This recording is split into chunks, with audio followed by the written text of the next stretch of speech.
separated. Hey, man, you're disrespecting me.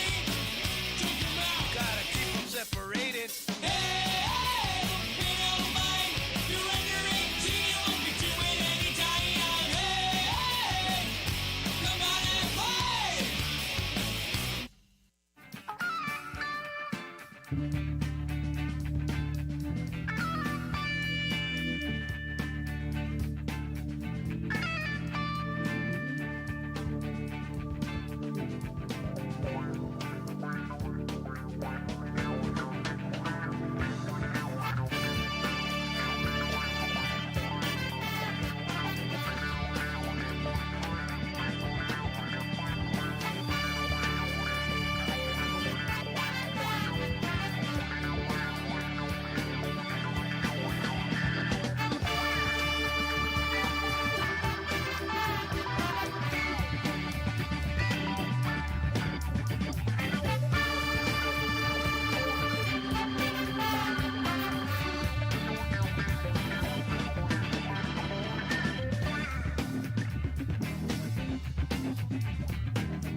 chemicals of mama, I'm sure to handle now, yes I am.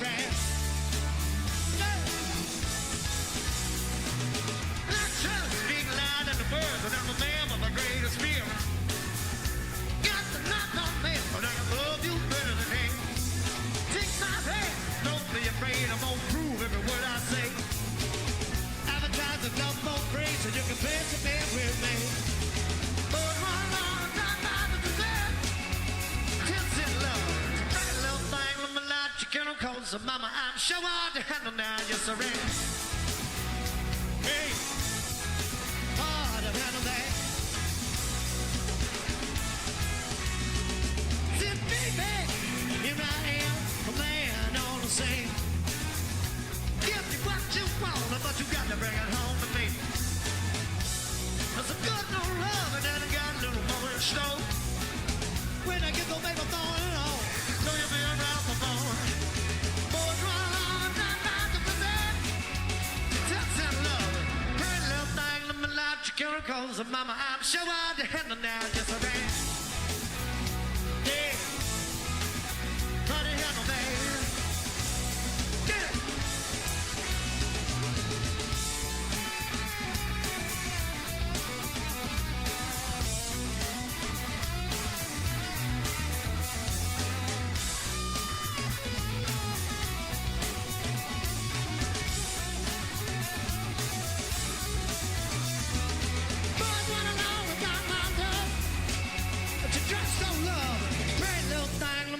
Chemicals of mama, I'm sure I'll handle now, yes I am.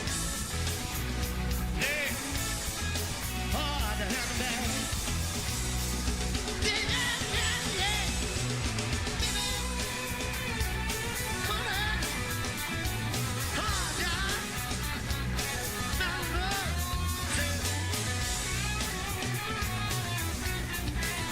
little banana, dear banana. Oh yeah.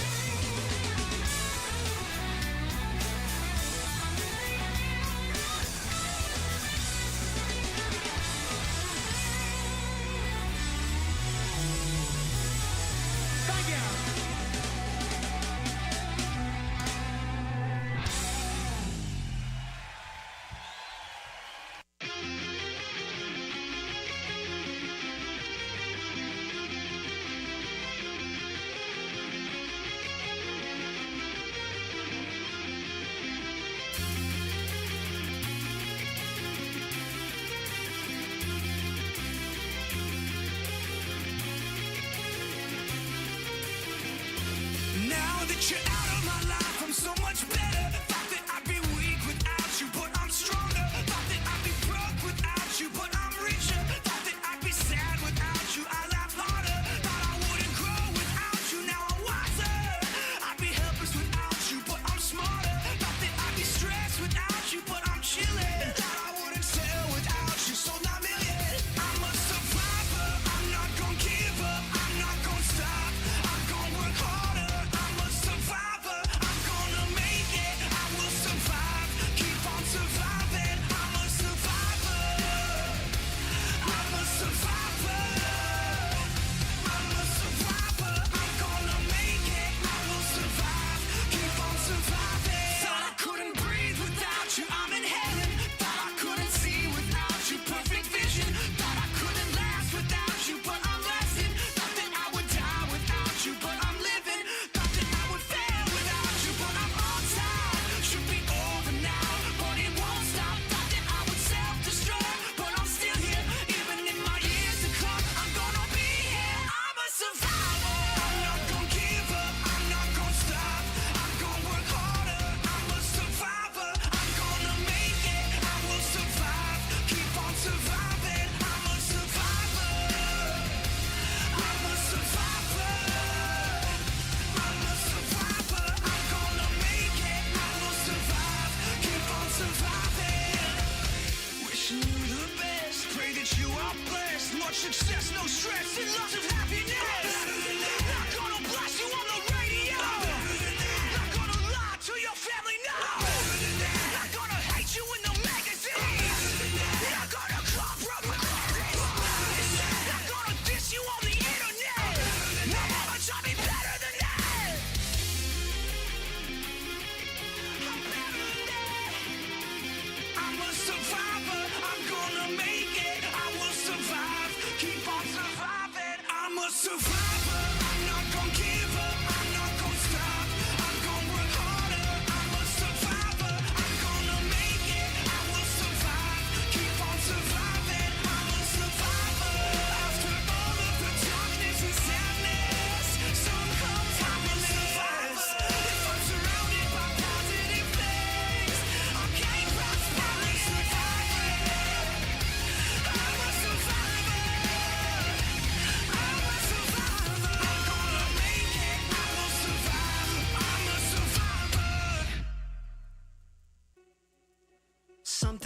never seem to change, and every day I stay the same.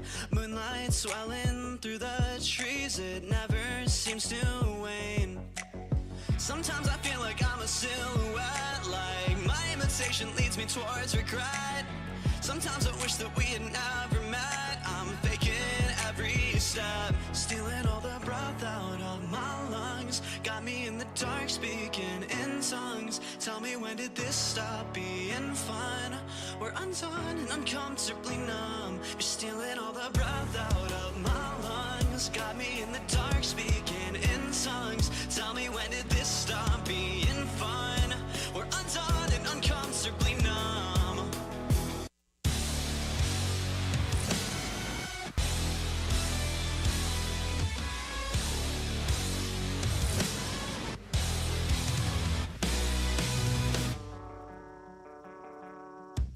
Disconnected, out of mind, I'm unaffected by the times. Misdirect me on a dime, break me with something slight. Born in a compromise, raised on white lies. They say the road to hell is paved with gold. At 25 I feel content with caution, dodging my halo, dodging my halo, dodging my halo. You're stealing all the breath out of my lungs. Got me in the dark speaking in tongues. Tell me, when did this stop being fun? We're undone and uncomfortably numb. You're stealing all the breath out of my lungs. Got me in the dark speaking in tongues. Tell me, when did this stop being fun? We're undone and uncomfortably numb.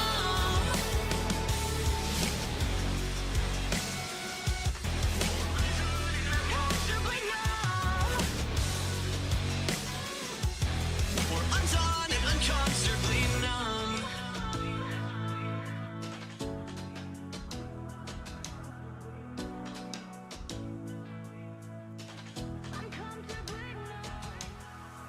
The seasons change, we stay the same, so we're blue in the face. I need the pain to soothe my brain. You're stealing all the breath out of my lungs. Got me in the dark speaking in tongues. Tell me, when did this stop being fun? We're undone and uncomfortably numb. You're stealing all the breath out of my lungs. Got me in the dark speaking in tongues. Tell me, when did this stop being fun? We're undone and uncomfortably numb. Uncomfortably numb. We stay the same. The seasons change, we stay the same. We're undone and uncomfortably numb.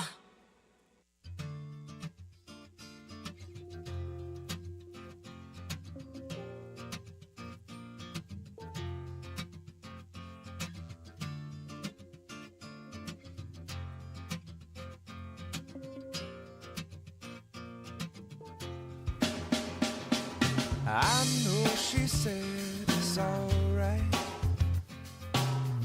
but you gon' make it up next time. I know she knows it's not right. There ain't no use in lying. Maybe she thinks I know something. Maybe she thinks it's fine. Or maybe she knows something I don't. I'm so tired. I'm so tired of trying. It seems to me that maybe it pretty much always means no. So don't tell me, you might just let it go.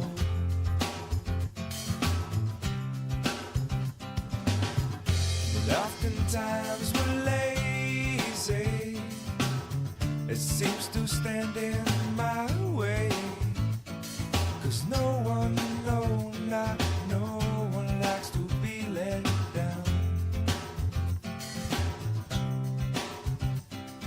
I know she loves the sunrise, no longer sees it with her sleeping eyes. And I know that when she said she's gonna try, well, it might not work because of other ties. And I know she usually has some other ties, and I wouldn't wanna break them. I wouldn't wanna break them. Maybe she'll help me to untie this, but until then, well, I'm gonna have to lie to her.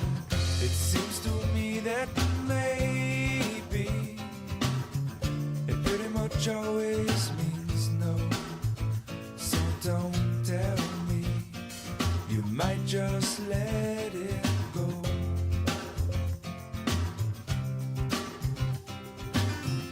And oftentimes we're lazy, it seems to stand in my way. 'Cause no one, no, not no one likes to be let down.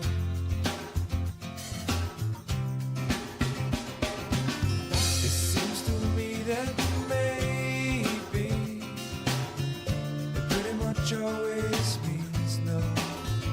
So don't tell me, you might just let it go.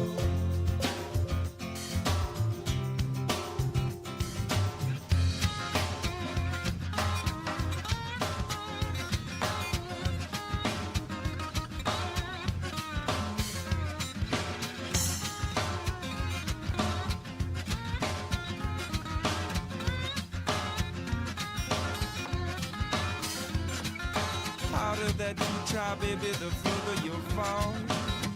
Even with all the money in the whole wide world. Please, please, please don't pass me. Please, please, please don't pass me. Please, please, please don't pass me by. Everything you know about me now, baby, you're gonna have to change. You're gonna call it by a brand new name. Ooh. Please, please, please don't drag me. Please, please, please don't drag me. Please, please, please don't drag me down. Just like a tree down by the water, baby, I shall not move. Even after all the silly things you do. Please, please, please don't drag me. Please, please, please don't drag me. Please, please, please don't drag me down.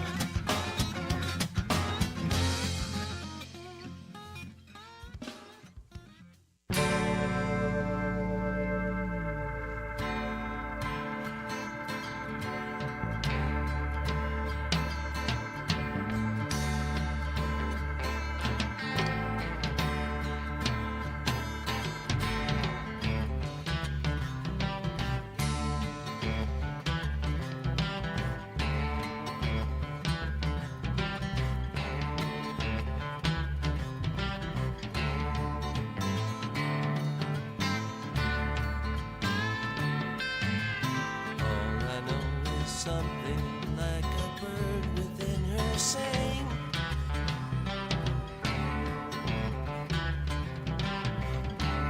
All I know, she sang a little while and then flew on.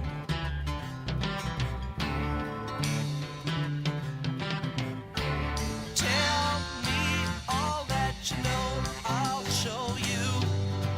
Snow and rain.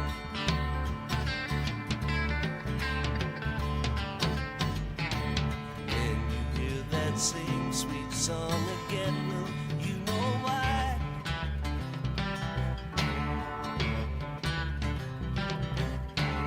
Anyone who sings a tune so sweet is passing by.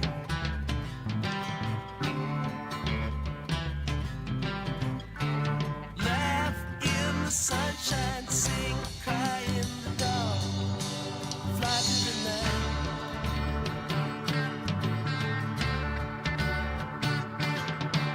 Don't cry now. Don't you cry. Don't you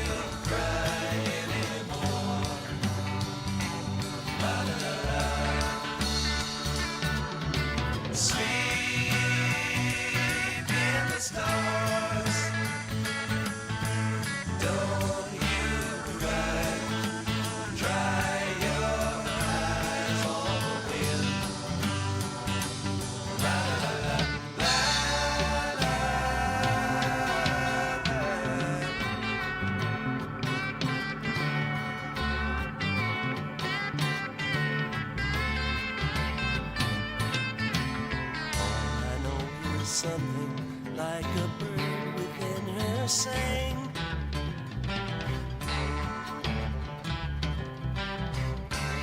All I know, she sang a little while and then flew on.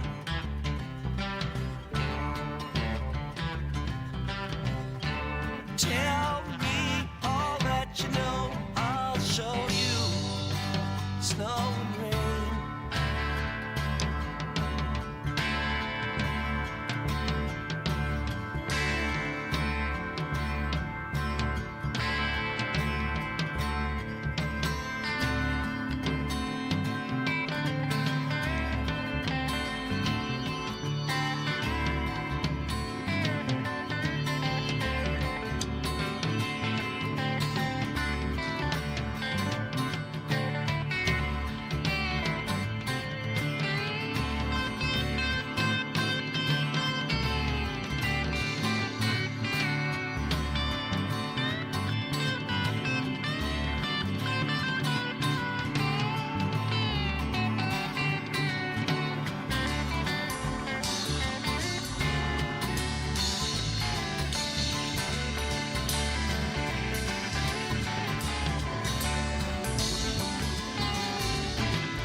It's time for Lincoln Potters Baseball.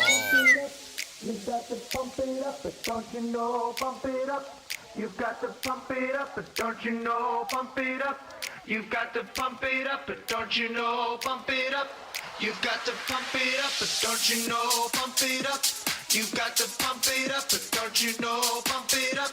You've got to pump it up, but don't you know, pump Today's it up. broadcast is You've brought got to you by pump it up, Stones Radio but don't Network. you know, pump Now it let's up. potter up You've to the got booth. pump it up. Good evening, everybody. What a great night for baseball here at McBean Stadium in lovely Lincoln, California. I'm Mark the Phantom Lowe, bringing you the play-by-play of this game between the Lincoln Potters and the Menlo Legacy game that was played, rematch of a game that was played on Tuesday, which the Potters won 14-8. The choir that just did the national anthem just did the play ball Potter up, and they did a tremendous job out there. Absolutely fantastic. The bad news, the good news is we're about to start another baseball game. The bad news is if you're in the arena, that means that happy hour is over.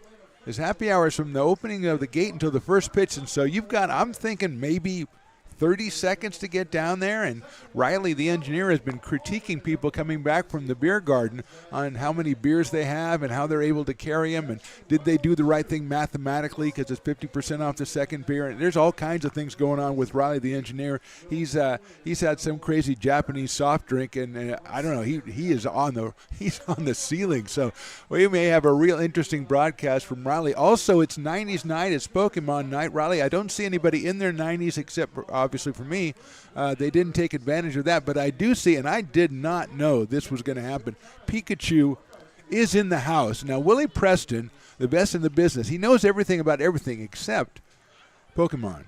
He calls him Pokemon. He has no idea who Pikachu is. He was interviewing Pikachu with his friend Ash.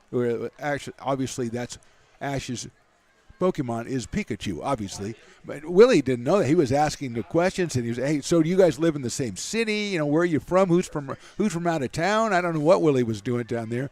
But Pikachu is in the house, and so is Ash. Ash is taller than I saw him in the cartoons. He's a strapping young man. Pictures being taken with the choir that sang the national anthem and Pikachu, who looks, I don't know, I don't want to say happy to be here. I don't know. Yeah, that's a good back view of Pikachu.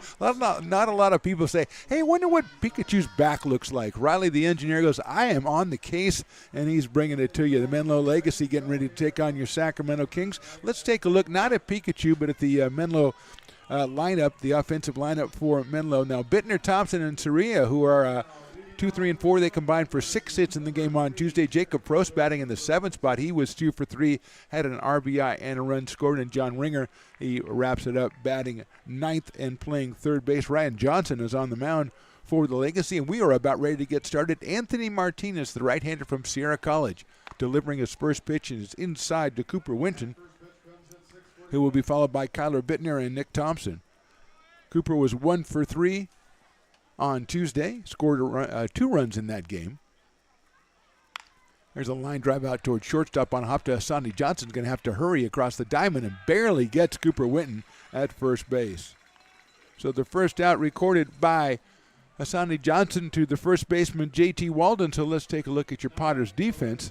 Walden back in the lineup at first, Luke Mancy at second, Johnson at short, Brett Griffiths at third tonight.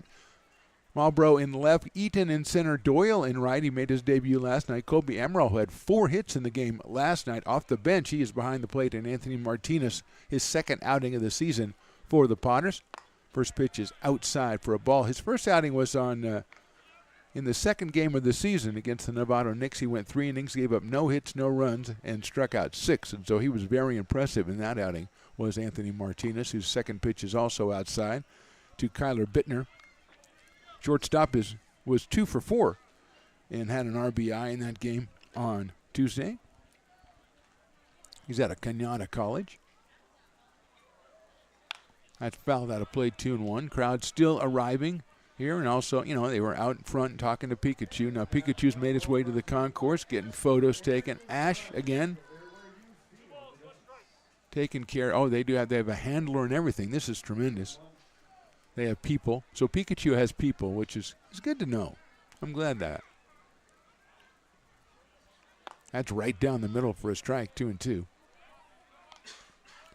Willie Preston putting together a tremendous playlist before the game of 90s hits and the Pokemon song, which actually kind of slaps, as the kids say. It's fell back to the screen. I think that's what the kids say. They do. I don't know that if you ever heard the Pokemon song slaps, but I think it's actually true. I'm sorry. I think it is. I think it is true. I mean, the fans, even those that didn't know the Pokemon, as Willie would call him, they weren't kind of like going, yeah, got to catch them all, yeah. 2-2 on Kyler Bittner, Nick Thompson on deck. Just getting started here on a beautiful night. That's chopped foul out here at McBean Stadium. Now, when I have Chris Doy here, he is my master of meteorology. He gives me all the information, temperature-wise, but I guess 94 degrees at first pitch.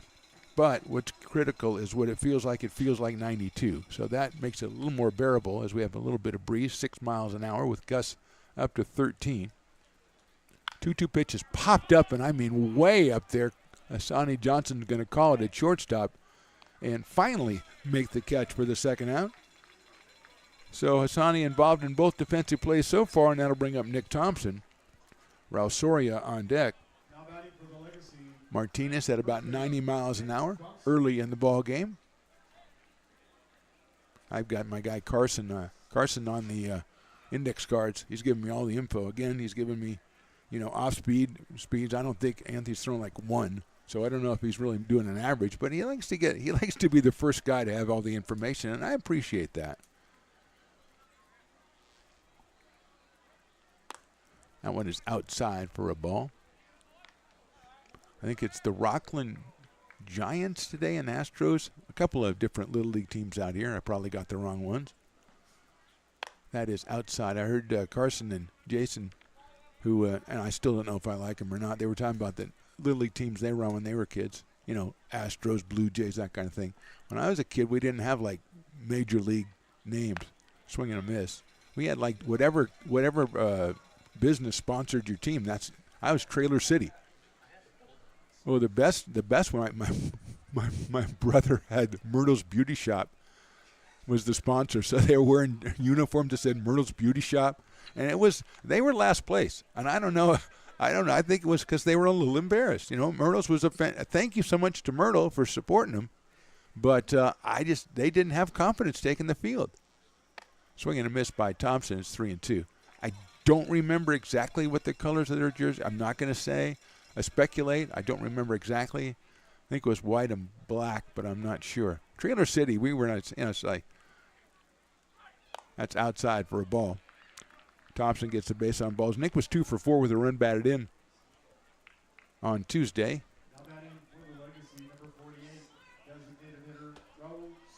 Raul Soria is coming to the plate. He was 2 for 5. He also drove a run in the game on Tuesday. He is out of Fresno Pacific University, left-handed hitter. With Thompson at first and 2 outs, he takes that fastball high from Martinez. 1 ball and no strikes. Martinez with no walks in his 3 innings on Tuesday. Giving up 1 here to Nick Thompson in the first inning after 2 are retired. That's a good-looking pitch on the inside corner for a strike. 1-1. Lincoln Football Club walking around. They are doing the 50-50 raffle today, and they're just relentless. Those soccer teams, when they get in a row in the crowd, they just sell tickets to everybody. 2-1.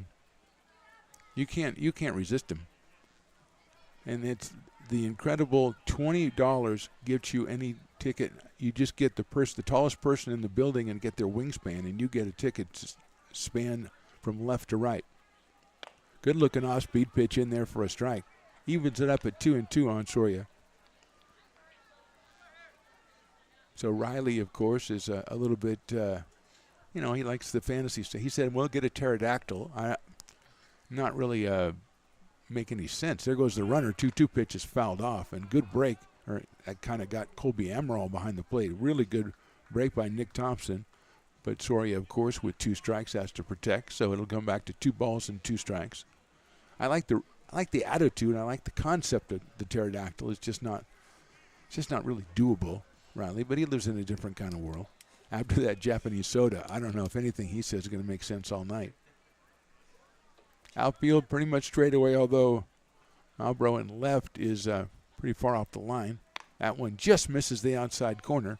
Thompson was staying put on the 2-2 pitch, so it is now 3-2. Dom Nahar is on deck. He was 1 for 3 in the game on Tuesday. Had a big double.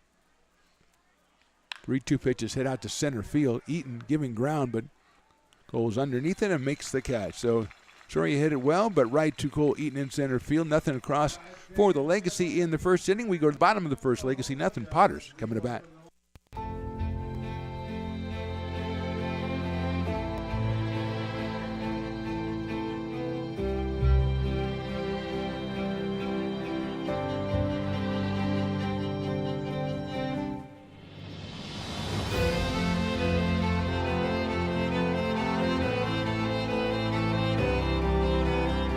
Situated on the corner of Lincoln Boulevard and 5th Street, this iconic building has been the home to several hotels over the decades, the most famous and longest running of which was the Lincoln Inn.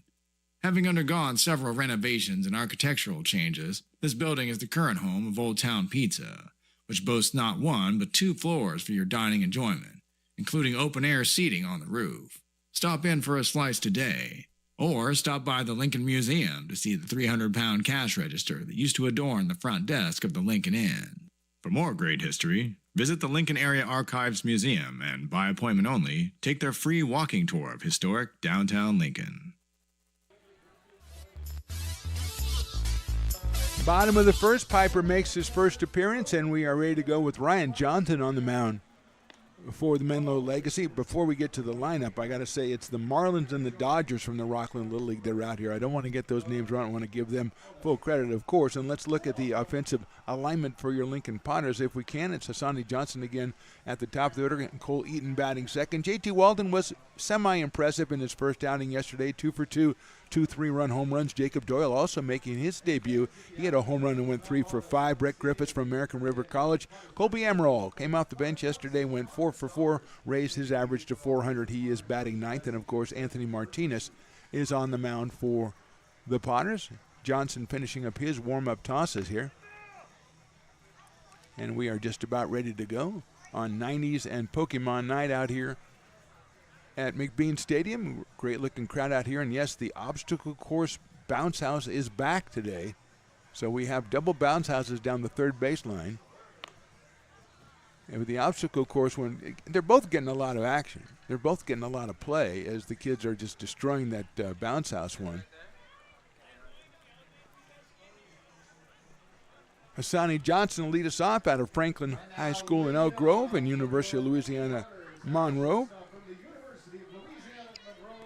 Hassani 2 for 7 in his Potters career. He has scored 5 runs. He's been on base a whole bunch of times. Left-hand hitting shortstop. We'll start it off against Ryan Johnson here in the bottom of the first. Potters looking to get their 5th win in 6 outings. That's a strike from Ryan Johnson out of Cabrillo College. He's already thrown 1 pitch, and Carson hasn't given me any index cards on how fast he's thrown. Oh, he already did. The guy hasn't even pitched yet. He's already given me numbers. That's in there for well, it's not in there for a strike. It was, in my mind, it was in there for a strike. But it's 1 ball and 1 strike on Hassani. Takes that one inside for a ball, 2-1.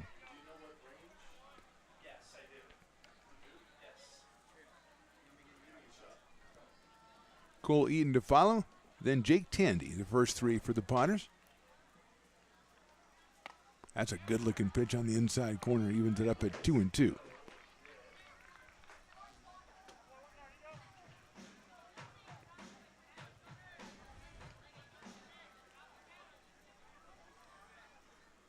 Two pitch coming from Ryan Johnson. Nice take by Hassani Johnson. That is outside for a ball. It's a full count here, starting us off.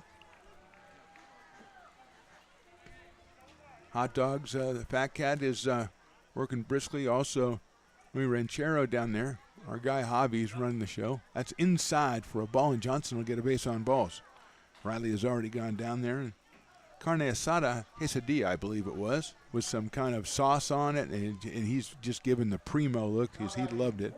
Let's take a look at the defensive alignment if we can for your Menlo Legacy. Nahar, Winton, and Daniels in the outfield. Ringer at third. Bittner and Farr in the middle of the infield. Nick Thompson at first. Jacob Frost back behind the plate. And Ryan Johnson on the mound. And here's Cole Eaton, 4 for 10 in his Potters career. He's also scored 5 runs out of Elkhorn, Nebraska, and University of Tennessee. Johnson with a short lead. Pitch is swung on and missed, 0-1.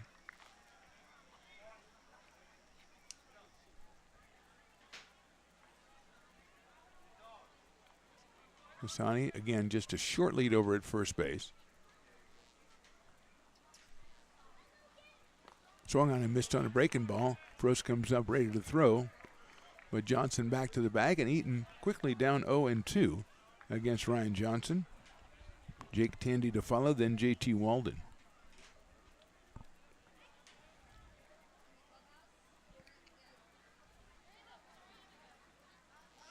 There goes Johnson. The pitch is high. The throw is going to be a little offline, and Johnson slides in head first. He is safe with the stolen base. Frost's throw kind of tailing out toward right field, and Hassani was just too far along the base paths for the.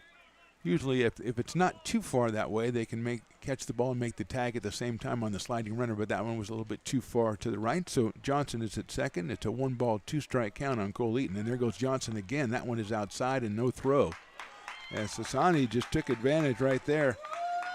He is now 90 feet away, and Cole Eaton has a 2-ball and 2-strike count.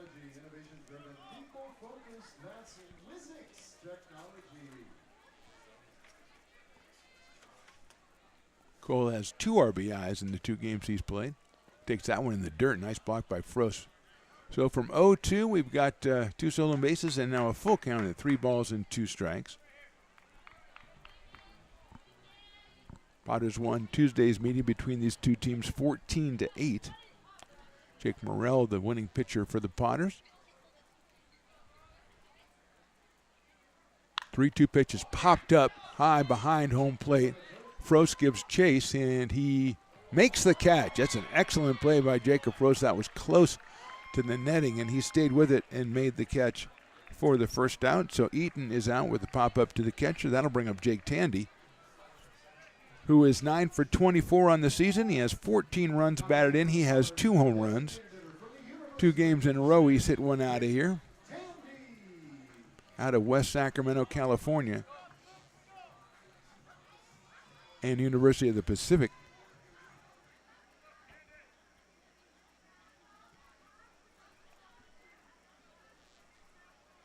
Line drive right center field. That'll be down in front of Cooper Winton for a base hit, and Tandy has RBI number 15. And it raises his average to an even 400, and the Potters lead it 1-0. Credit to Hassani Johnson for getting himself into scoring position. Here is J.T. Walden, and J.T. only had 2 at-bats yesterday, one in the first inning, one in the second inning. The result was the same in both, 3-run home runs over the right field fence. The second one was a little closer right center. The first one was dead right field. So J.T. 2 for 2 on the season. He's up here with Tandy at first. Johnson's pitch is high for a ball, 1-0. J.T. out of Folsom Lake College and USC. A Potter legend already, and putting himself into more legendary status with the 2 home runs. Hits it sharply to shortstop. To second for 1, far. Now he misses it at second base, and everybody is safe, and Tandy's going to go to third.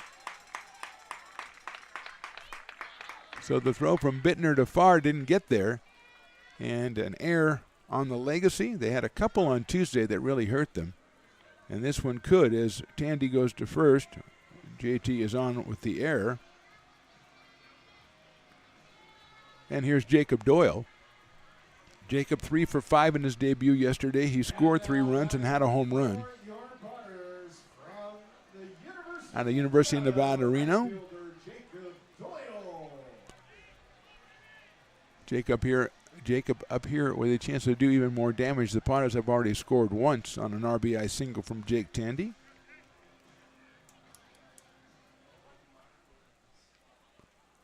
Just a perfect double play ball from Walden, and Legacy couldn't turn it. Another Pokemon is here. Is that Charizard? Charizard in the house. Charizard's got to do a little more covering on there, you know. I don't want to see tattoos or anything, you know. There's a high fly ball left field. It is deep. Is it going to be fair? It is gone. Jacob Doyle does it again. The second time. This guy's making it a habit. A 3-run home run, and the Potters lead 4-0.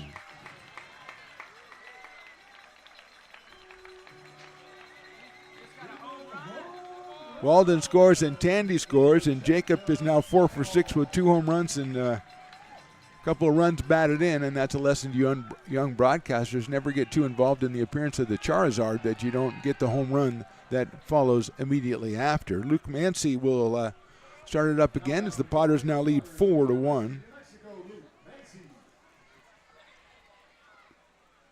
Luke hits it right back over the middle into center field for a base hit. Third hit for the Potters here in the first. Luke came in 4 for 9, so he's a crisp 5 for 10 since coming to us from the University of New Mexico. Here's Brett Griffiths out of American River College and Jesuit High School here in Sacramento, or Carmichael. Had the pleasure of doing Brett's games at American River College, getting to know the family. Grandma up in Redding, great-grandma up in Oregon. Hopefully they're checking us out on Stones Radio Networks or Lincoln Potters Baseball YouTube. Unless they might be here. Brett takes outside for a ball. I was hoping they would make the trip down. Maybe bring me some more cookies, because they brought some tremendous chocolate chip cookies at the end of the American River College season.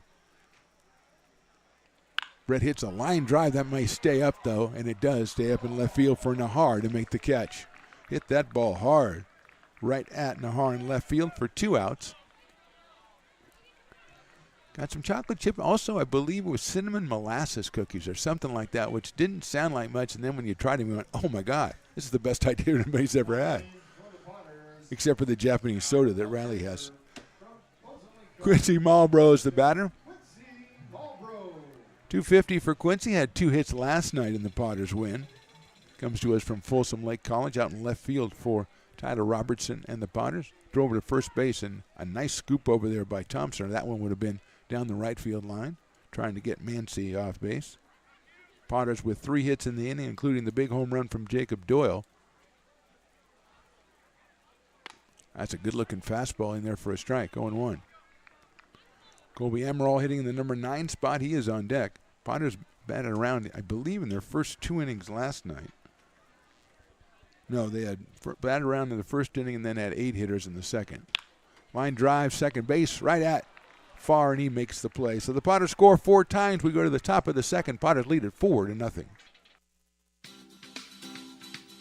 Astro Air Design Incorporated, where you feel the difference. We are a locally owned and operated heating, air conditioning, and custom sheet metal company committed to the highest quality of craftsmanship at a competitive price. Our trained and certified technicians have the knowledge and experience required to install, maintain, or repair your home comfort solutions. Our upfront pricing gives you the peace of mind because you know your price is locked in. Call Astro Air Design Incorporated today. Here in Michigan, we do more than just survive the winter. We thrive during it. You simply can't keep us away from what we love most: great times and amazing beer. The snow transforms the landscape and lays the path for adventures yet to be had. Trails ready to be explored, and freshly groomed hills ready for the first run of the day. And later, as the sun descends, it's time to unwind with great conversation and even better friends. Experience a taste of Michigan winter with Founders Brewing Company, born and brewed in Michigan. Top of the second from McBean. Mark the Phantom Low here with you. Riley the engineer working hard to my left. Also to his left, Jason and Carson doing TrackMan and stats and all kinds of stuff. Willie Preston, obviously, he's the head of the Pokemon Union. He is, to my right, the best PA man in the business, bar none. And also not here today, our guy, the Toy Man, Chris Toy, but he is checking in. It was not, what did I say? It was molasses cinnamon. It's ginger molasses cookies that we got. Again, doesn't sound like a good idea. Then when you tried them, Chris would remember because he was a big fan of them when he finally tried one. Dom Nahar, Ryan Farr, and Jacob Frost, the first 3 hitters for the Legacy as they try to claw back from the 4-0 hole that, thanks to Jacob Doyle, they find themselves in. Anthony Martinez on the hill for his second inning of work. That one is a little bit high. He gave up 1 base on balls in the first inning. Soria hit the ball very well to center field, but it was corralled by Cole Eaton out there to end the inning. That misses outside, goes back to the backstop. 2 balls and no strikes.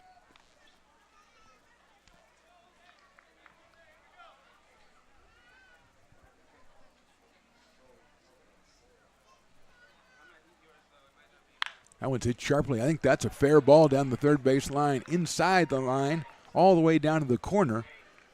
Nahara's at second. He's thinking of 3, but he's going to pull the brakes out. He pulled the chute and got back to second base. So he doubled on Tuesday. He doubles today. Nahara's at second base. First hit of the game for the Legacy, and that'll bring up Ryan Farr, who was 0 for 3. Did score a run in the game Tuesday. Another shaved ice coming up the stairs. This one is a tricolor kind of thing, but not chocolate, Riley, the engineer. This time, Riley has been maintaining he saw a chocolate shaved ice, but now today he's changed his tune and said, but it would be a good idea. That's what he said today. So maybe he's backing off on that a little bit. Fastball is high from Martinez. Anthony out of Fairfield, California, Sierra College. He's got Nahar at second base, nobody out here in the second. There goes the runner. The pitch is a ball. I believe the throw will be too late off the glove of Brett Griffiths, and it's a stolen base. So a couple of steals of third already in the top of the second. Do believe that was called a ball. Looked pretty good. 2 balls and no strikes. Followed by Jacob Frost, then Daniel Daniels, and John Ringer. The rest of the starting 9 for the Legacy. Martinez right down the middle for a strike. Really good crowd filling in here, as a lot of them have been at the vendors for the first inning. That's what you do when you come out here. First of all, you get here early. You get here when the gates open. You got happy hour for an hour until the first pitch. And then you start getting your feet on with some Fat Cat dogs, perhaps. That one's popped up second base, going back out for it. Right field coming in. That's Doyle has to make a sliding catch and can't make it. That is a base hit, and a run will score. So Farr drops it into right field, gets himself a run batted in.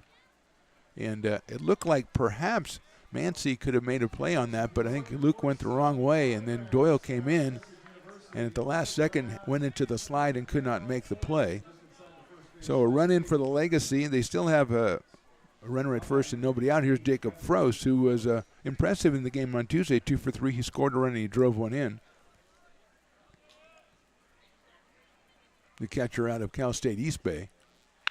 It's a line drive to left field. That's a clean base hit. Scooped up out there by Marlboro. He gets it back in. So 3 straight hits for the Legacy here in the second inning. And that will bring up Danielle Daniels. 0 for 5 for Danielle on the game on Tuesday. Comes to us out of Cal State East Bay as well. And going out to talk to Anthony Martinez is Colby Emerald.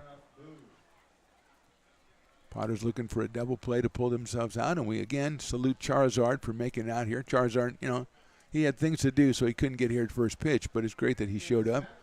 He and Pikachu seemingly hadn't met yet, so Ash is kind of brokering their introductions. Charizard, this is Pikachu. Pikachu, Charizard. Charizard is now. I just recognized Charizard. He's a high-ranking official. Here's the pitch. That is down low for a ball. I have to think maybe the original Charizard had something to do, because I don't think that quote-unquote actor looked like he was going to be Charizard when the day started. Although I salute him, because if you want to call Charizard right now, call 1-800-CHARZARD. He is on the phone. In the dirt, nice block. 2-0 now on Daniels. John Ringer on deck. I think John Ringer will be our today's Dueling Dogs batter, since we've had 8 batters and we haven't had it yet. Process of elimination.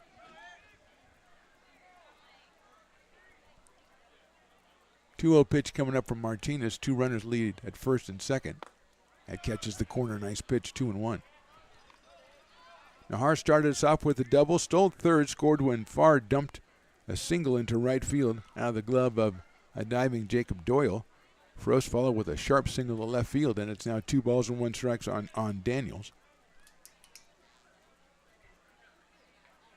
That one is a strike as well.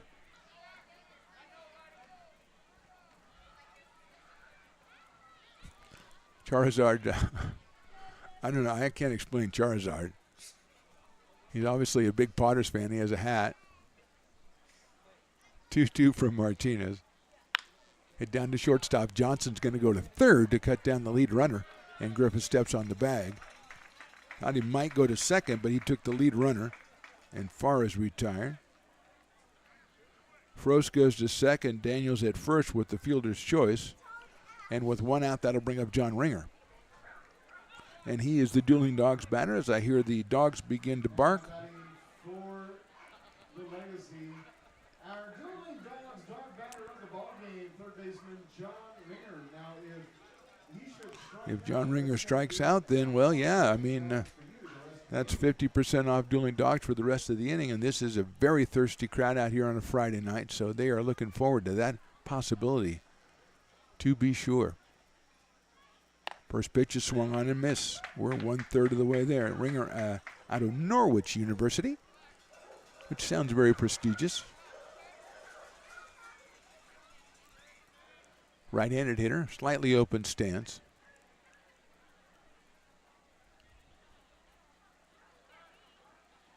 Inside, almost hit him. 1 ball and 1 strike from Martinez.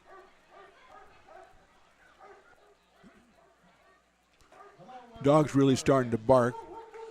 I believe those are piped-in dogs. I believe, but the first base side crowd looks a little unruly. They might have brought some animals. I don't know.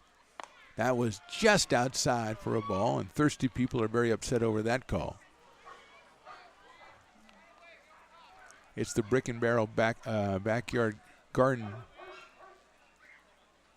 backyard beer garden. That's where down the first base line. That's where they redeem the 50% off if you indeed get it.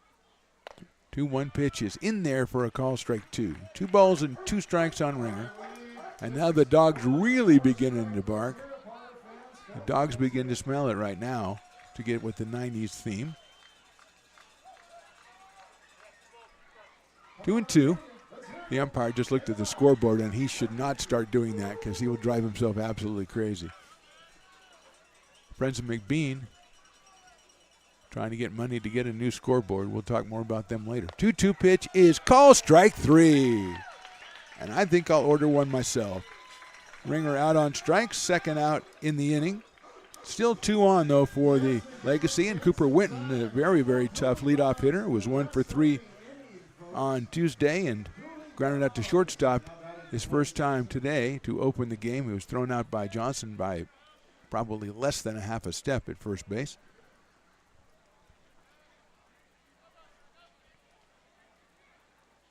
Winton takes just a little bit high, 1 ball and no strikes. He's followed by Kyler Bittner.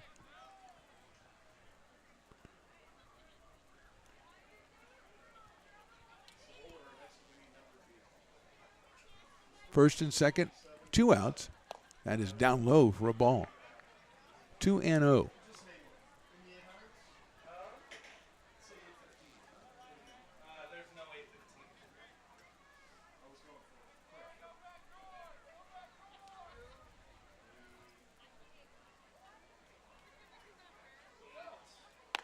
On the outside corner, 2-1.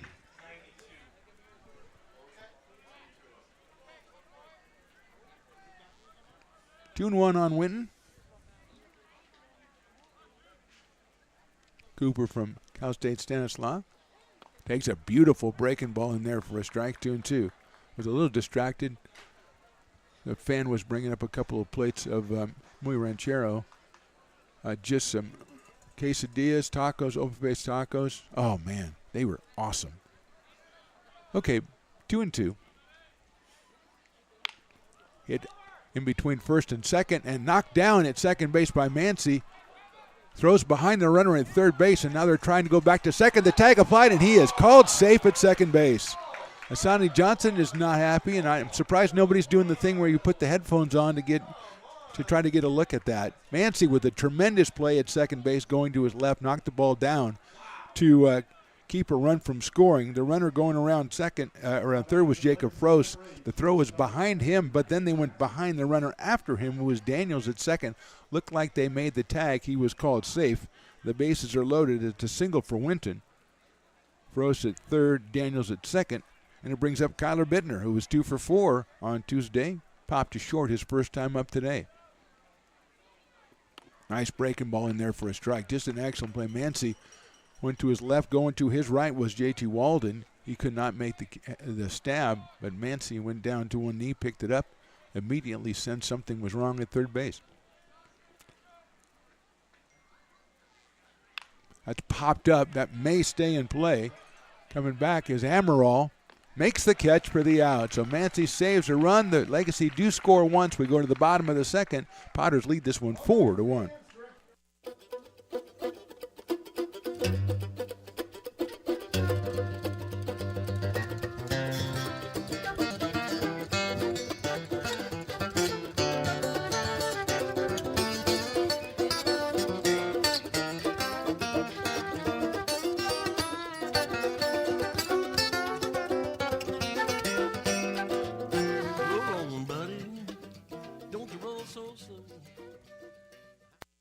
Being a laborer means everything.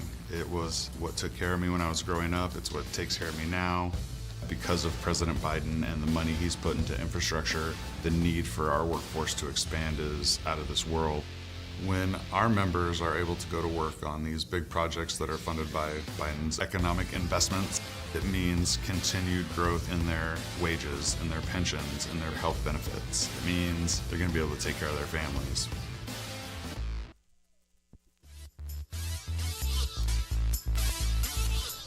Back right in the middle of the Piper's mascot race, we have some people from the First Street School, and we've got one guy who's obviously headed for the Olympics. I hope we've got a camera on there if we can. Piper has no idea what he's supposed to be doing. He waited for them all to show up. Our winner is going to come in he kind of eased up. He will not break the world record.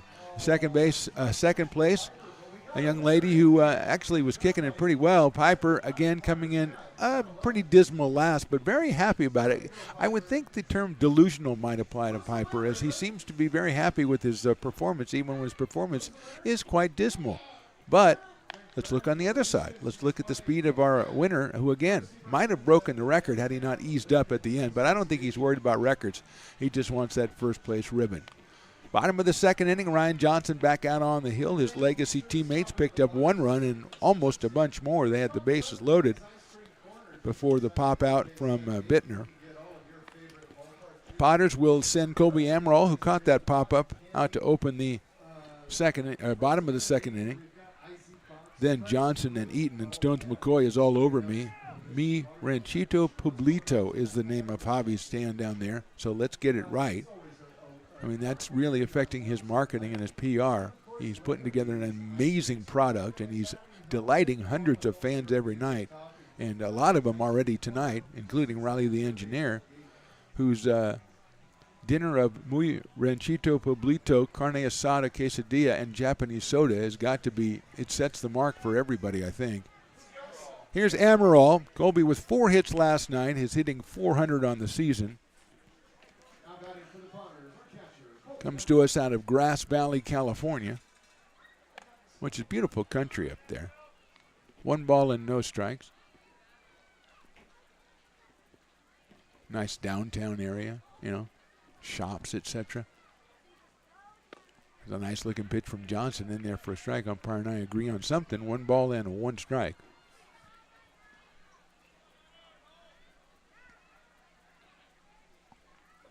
Colby takes a little bit too high, 2-1. So far, most of the people milling around are either Lincoln Football Club soccer team, the ladies trying to sell raffle tickets, or people carrying beer.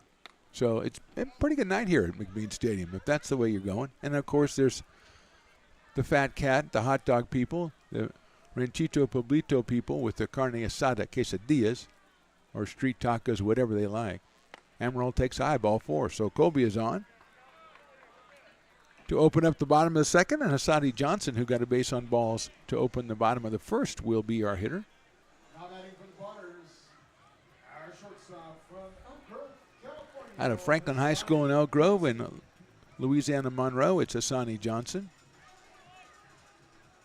2 for 7, and now has scored 6 runs in his very short Potters career. Pops that one up. Bet that's going to get out of play.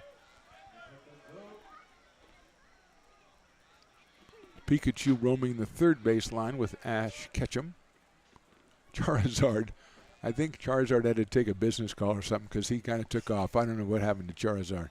I'm kind of looking for him to make I want to get a picture with Charizard and maybe an autograph. Sails outside, evens it up at 1 ball and 1 strike. Ash Ketchum with, realistically with a Pokeball too. He could have come out without nothing. He has the Pokeball with him. Looks like he's going to throw it about 94. I think he's got a good arm. Throw to first, and Emerald is back in. So it's 1-1 on Johnson. Bottom of the second here from McBean Stadium. A beautiful, beautiful night for baseball. Johnson swings and misses at that one. The grassy knoll has some pops up, some umbrellas down there. They're making themselves at home. Maybe a pop-up down there. They really came prepared to hang out on the grassy knoll, which is right out past the obstacle course bounce house next to the regular bounce house. A lot going on down the third base line. That's a little looper out toward left field coming on is Nahar. He is going to make a dive, and he does not make the play. It bounces away. He's backed up by his center fielder, Winton. Good base running by Amaral, who went halfway. He'll be at second base. At first is Johnson, nobody out. And here's Cole Eaton, who popped up to the catcher his first time up.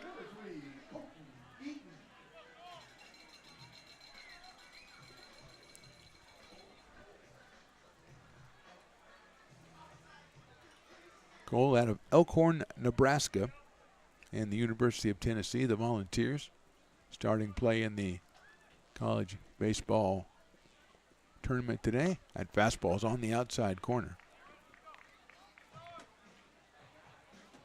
Potter legend Drew Stahl was about to play with Oral Roberts. I think they're playing Oklahoma. I was on ESPN3. I didn't have that, so I couldn't watch it. But best wishes to Drew, one of the great Potters. That's hit out to right field. Daniels giving chase, still giving chase, and he's going to get there and make the catch. It's a tag by Amaral at second base. He'll go to third. Good base running by Colby to get 90 feet further. Eaton hit it pretty well, but Daniels tracks it down in right field for the first out, and that'll bring up Jake Tandy. Jake has had a pretty good start to his Potter career. He's hitting .400. He has 15 runs batted in. He has 2 home runs. He scored a run. He drove one in the first inning. So he's already been busy tonight. Playing DH, he's been playing third. He's played some first. Now he's DHing tonight. As JT Walden took over at first, there's a throw to first, and Johnson is back in. Hassani with a couple stolen bases after his walk back in the first inning, so they're trying to keep him close. You think he would be taken off very soon here. Didn't go till later in the count, though, early last inning, but there he goes. That ball is outside. The throw's down to second base. He is going to get in there underneath it, safe with a stolen base. Frost got rid of it quickly, but that time I think Hassani got a better jump than he did the time before, so even though it was a better throw, he's still in underneath it. And he is at second base. The pitch was called a ball, so it is 1-0 on Tandy, who now has 2 more runs batted in, sitting out there waiting for him. Potential runs batted in. Fastball inside. Good speed on that one. Good velocity by Johnson, but it's a little bit inside, so it's 2-0. I was given info that Johnson's fastball was about 80, and I don't think so. I think it's more. I'm going to have to go back to Carson and get some further information. 2-0 pitch is called to strike. 2-1. The Rockland Little League Marlins and Dodgers are here tonight, and they're all over the place. 2-1 to Jake. Takes outside for a ball, 3-1. First base is open in a sense, but JT Walden is on deck, and even though he reached on an error last time, he does have 2 home runs on the season already. So he is no picnic.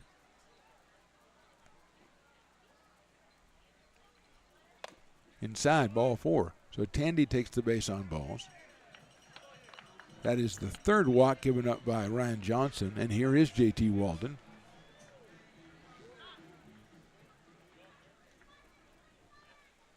Going to have a meeting at the mound. I think we'll take a step away for just a second here. Riley, we are in the bottom of the second inning. Potters with the bases loaded and a 4-1 lead.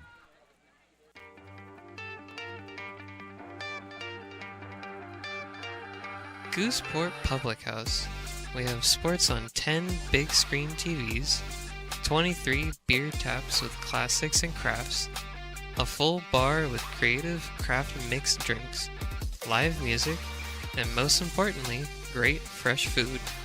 In downtown Roseville off Vernon Street, only 15 minutes from the ballpark. See ya at Gooseport.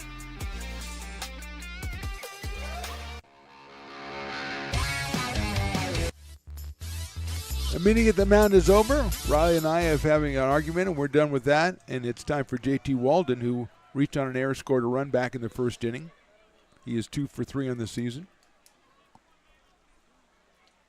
Takes inside, the ball kicks away, and here comes Emerald in from third. Oh, that's actually, it's going to be a hit by pitch. Walden goes down to first, gets himself a maybe painful RBI, his 7th of the season. Emerald scores. Johnson now is at third. At second is Jake Tandy, and here is Jacob Doyle, who had a 3-run home run in the first inning, and I don't know, things are setting up pretty well for Jacob right now. He's 4 for 6 on the season, and he's got the bases loaded. Hits a line drive to left field. That's down in front of the left fielder for a base hit. Nahar comes up with it, and he's going to make a strong throw, which is cut off, but station to station for the Potters. It's a RBI single for Doyle, his 4th RBI of the day. Johnson scores. Tandy to third, JT to second, and the bases are still loaded. And it'll bring up Luke Mancy. Luke singled his first time up, so he's 1 for 1, 5 for 10 for the season.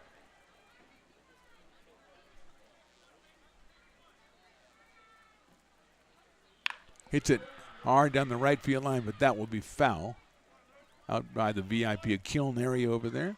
So Luke is taking some pretty good cuts here. Came in 4 for 9, and he is 1 for 1 tonight. He's got 3 on, just 1 out in the inning. Pops it up on the infield. See if the infield fly is called. It is. The shortstop is Bittner. He'll make the catch. Bluffing a tag is Tandy. So Mancy pops out, 2 outs, and that will leave it to Brett Griffiths, who had a hard line drive to left field his first time up, but was caught out there by Nahar, so he is 0 for 1. 5 for 16 on the season for Brett out of American River College.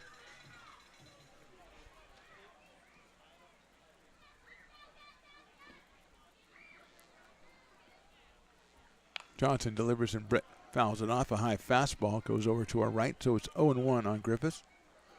Playing third base for the Potters in this one.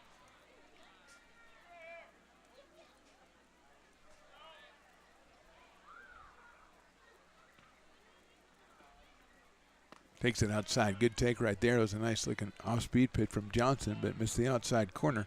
Evens it up at 1-1 on Brett.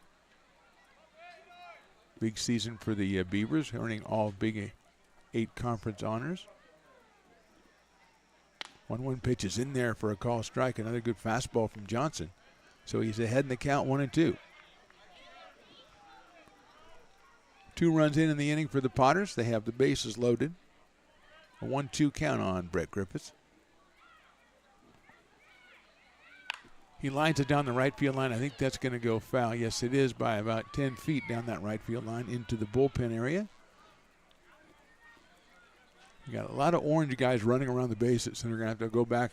So they could go back to different bases. You couldn't tell which one was which. Doyle at first, Walden at second, Tandy at third.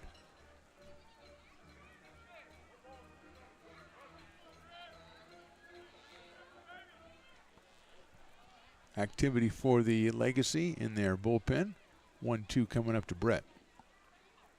Hits it to right field again. Going back is Daniels. He's got a beat on it and makes the catch. So Griffiths hits it very hard again, but it's got out in right field this time. 2 runs, 2 hits. They left 3. We'll go to the third inning. Potters on top, 6-1.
Top of the third inning, the axe throwing going on down the first base line.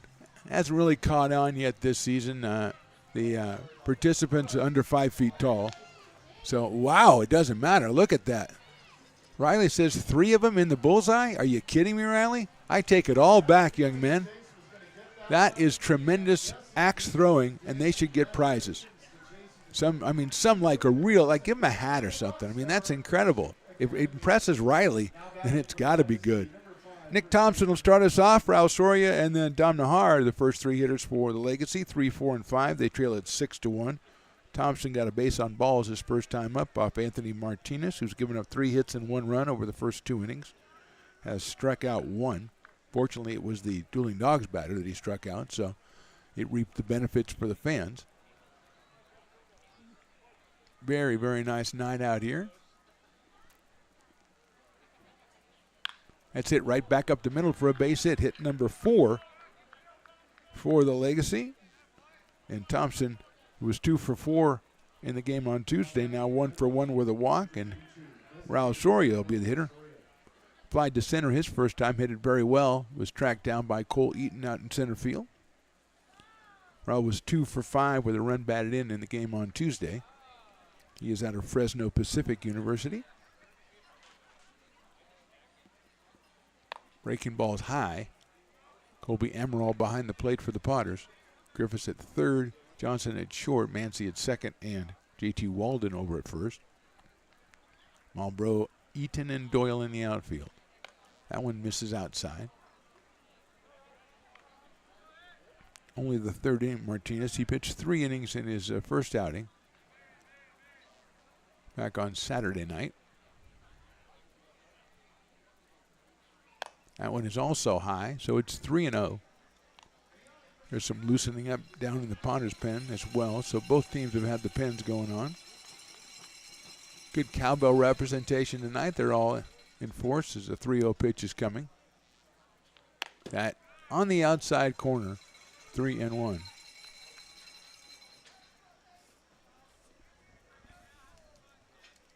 Looks like Liam Golden loosening up for the Potters down in their bullpen down the right field line. There goes the runner. 3-run pitch is hit high up in the air to left field, giving chase. Malbrough. Quincy has got underneath it, makes the catch, going back to first base is Thompson. So Soria got just not quite enough of it once again. This time he tried left field, put it right in front of the warning track for the first out. Dom Nahar will be the hitter. He doubled down the third base line his first time up, so he's 2 for 4 in the series with 2 doubles. He later scored on a far single.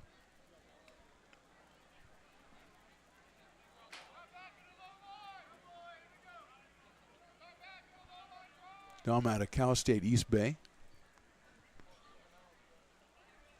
Thompson getting a medium lead at first. Nahar takes a breaking ball. Beautiful pitch by Martinez. He spotted that one a couple times over the first 3 innings and got strike calls most of the time. See if Thompson thinks about going again. Again, a short lead. There he goes. Nope. Bluffs it, and it's a pop-up right side. Second baseman Mancy's going to call this one in short right field and make the catch. That was another breaking ball that Nahar kind of waited on and popped out at on the last possible second. Popped it up to second base. Mancy with the catch. 2 outs. Ryan Farr, who dropped an RBI single in his first time up. So he is 1 for 1 with that RBI. Thompson now at first base, but now 2 are out.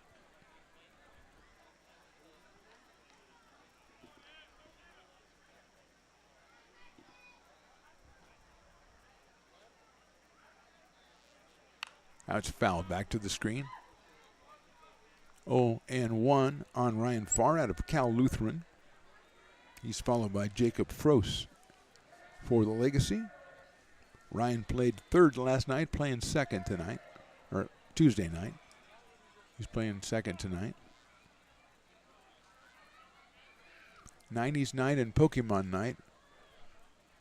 Pikachu has disappeared. Probably went back to the concourse to hang out with fans, with Ash. Thompson is going to be picked off. The throw is to second base by Walden. They've got him in a rundown all the way back to first, and they throw it over the head of the pitcher covering. Goes into the dugout. and he will go to second base. So they had him picked off. JT threw it to second base to Johnson. They got it back, and the ball eventually over the head of Martinez covering first base, and Thompson is safe. Be an error on the Potters. Their first in this game. Potters trying to win their 5th of the first 6 games of the season. Big win last night over the Anchors, 22-4. That's fouled away, so it's 0-2 on the hitter Ryan Farr. Thompson now at second base. Nick was trying to use the same strategy he used the first time when he stole the base, which is just take off, and hopefully nobody will notice, but Martinez noticed, and the execution not there for the Potters. And so Thompson finds himself out at second base anyway, but it's 0-2 on Farr. Breaking ball swung on, fouled in the catcher's glove. Almiral comes out with it, shows it to everybody, and it's a strikeout for Martinez, his second strikeout of the night. No runs, no hits, 1 left. We go to the bottom of the 3rd. Potters on top, 6-1. When it comes to your home's maintenance and repairs, Jeffers Resource Group has you covered. Our handyman services offer a comprehensive range of expertise, from minor carpentry to drywall, electrical and flooring for property managers, landlords, and renters alike. We ensure that every job is completed to the highest standards, so you can have peace of mind. Contact us today to discover how Jeffers Resource Group can help keep your home in top shape.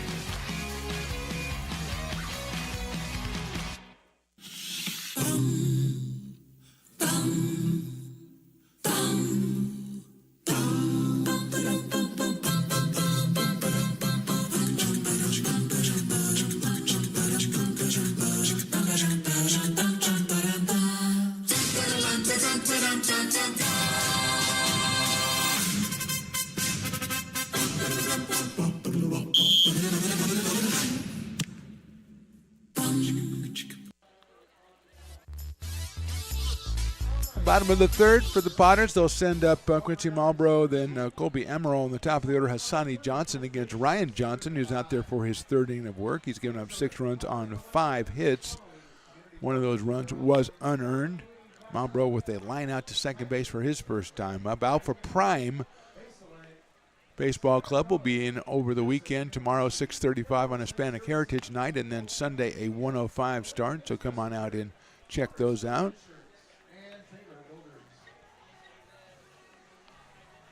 But tonight the opposition is the Menlo Legacy, and the Potters have the 6-1 lead as Johnson is finishing up his warm-up tosses.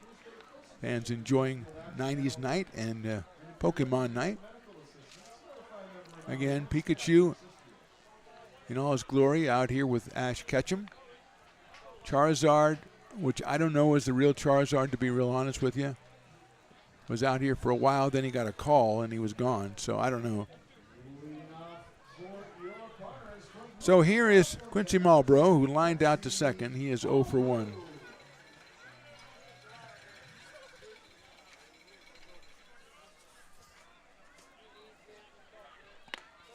Takes in there for a strike.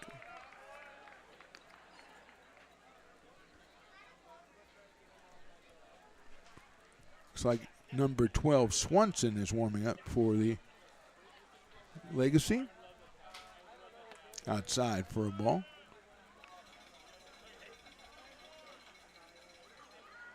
That's Owen Swanson.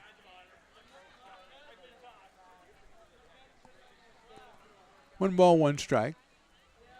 Outside, 2-1. Out of the University of Minnesota at Crookston. I've not heard of Crookston, but I like it. UMC. 2-1 on Marlboro. Quincy from Folsom Lake College. Tremendous season. 359. Riley the engineer, very entranced by people carrying 2 beers at one time. He thinks that takes advantage of all the specials that are going on. It's half price. If it's full price, then the half price on the second one. Whatever it happens to be, he really admires people carrying 2 beers and not wasting. You have a free hand there. You got to carry something with it. I do actually endorse that. High and inside, 3-1.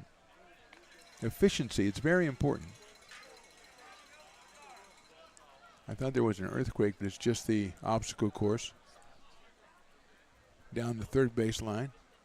The one they installed yesterday, it looked like. It's fouled out of play by Marlboro. Full count, 3 balls and 2 strikes on Quincy.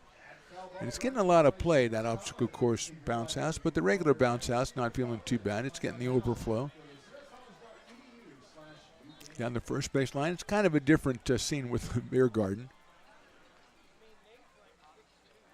3-2 pitch sails high, and Quincy's on with this base on balls, and that'll bring up Kobe Amaral. The catcher walked his first time and scored. Had 4 hits in the game last night. Came in as a replacement and had 4 hits. Out of Grass Valley, Colby 4 for 10 on the season. Got Marlboro at first base and nobody out here in the bottom of the third. There goes the runner. It's inside, and he will not even make a throw. It's a great jump by Quincy. Gets him a stolen base. 1 ball and no strikes on Colby Amaral. He's got a runner in scoring position out there now.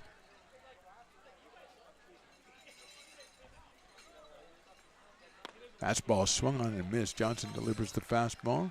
Swanson not working right now, so I have to feel like he's probably ready to go at a moment's notice.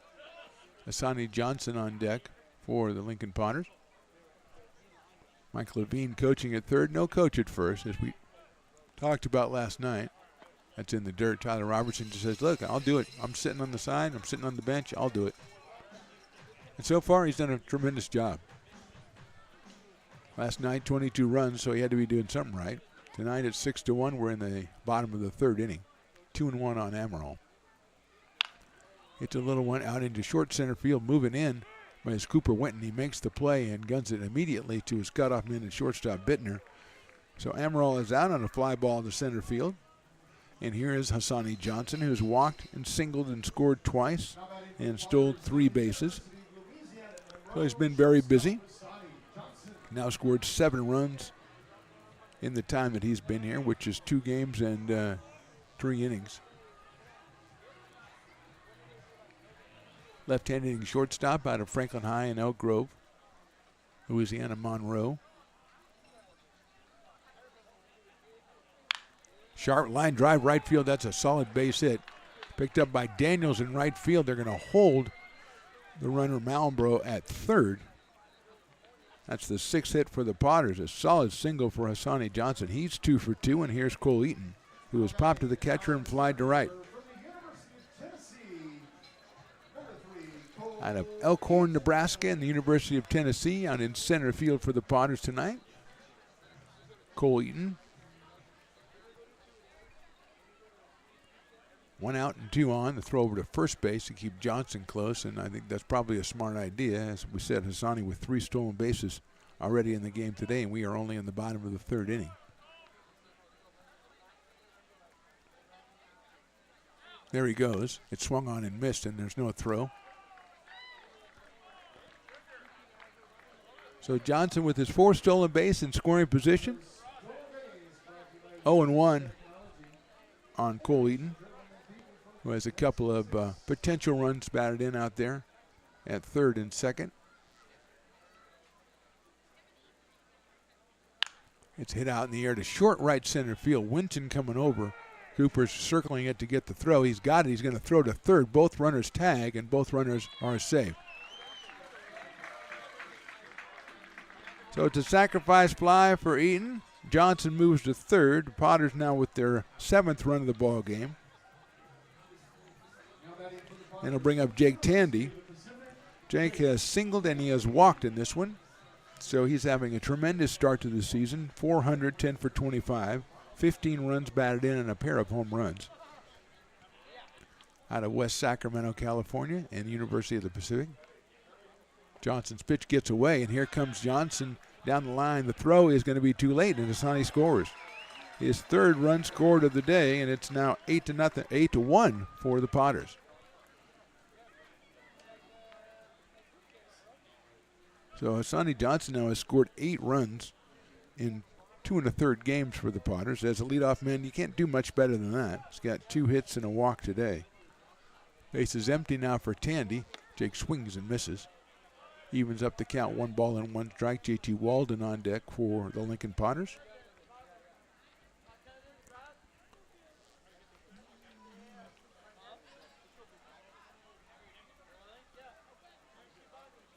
That's it high up in the air. Didn't get all of it. Coming on is Nahar, and he'll make the catch in left center field for the third out. Potters scored twice in the third. We go to the fourth. They lead at 8-1. American River College is a top-tier community college sports program that provides student athletes with the opportunity to thrive both athletically and academically. ARC Athletics is currently ranked 5th in the state and 2nd in Northern California. With over 19 sports programs, our athletes compete with the region's best athletes.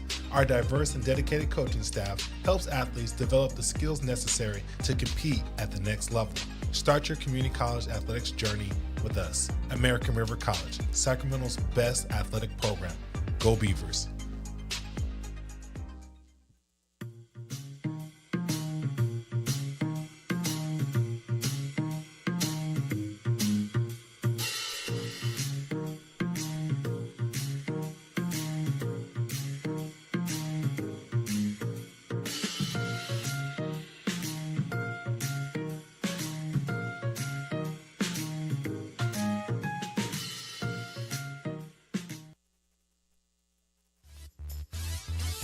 Top of the fourth inning, Potters lead 8-1. Brings us a new pitcher. It's Liam Golden taking over for Anthony Martinez. Martinez went 3 innings, gave up 4 hits, 1 run. He walked 1, and he struck out 2. Liam Golden out of Sacramento, committed to Stanford University. And he will face the 7, 8, 9 in the order for the Legacy. Jacob Frost, then Daniel Daniels, and John Ringer. As Golden comes on to take out over for Anthony Martinez.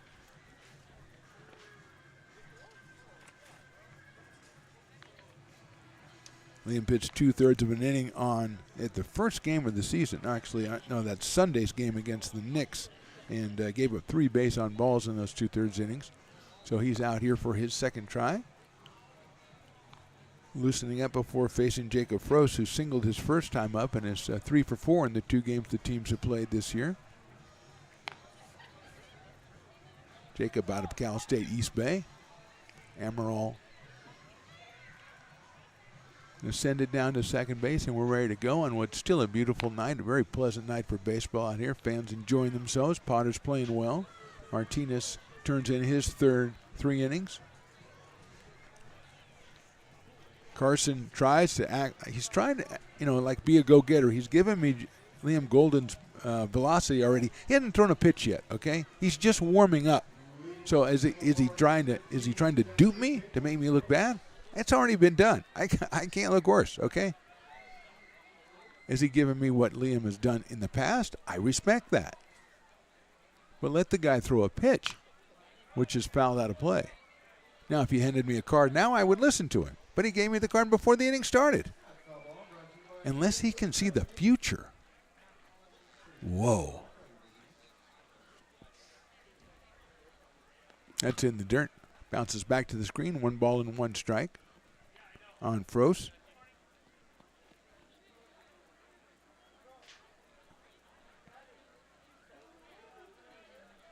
Jacob singled in the second inning. Actually, the Legacy had scored 1. He lines that one in the left center. That is going to be a base hit. Marlboro circles it, picks it up, and gets it in quickly. But Jacob with another base hit, both hit solidly to left field. He is 2 for 2. And that'll bring up Daniel Daniels, who went into a fielder's choice. I was going to say that his single back in the second inning had runners at first and second and nobody out after the Legacy had already scored a run.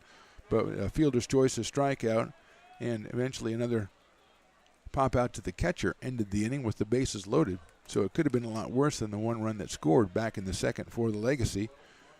Rose leads it off with a single, and here is Daniel Daniels. Fastball inside for a ball. Daniels out of Cal State East Bay as well.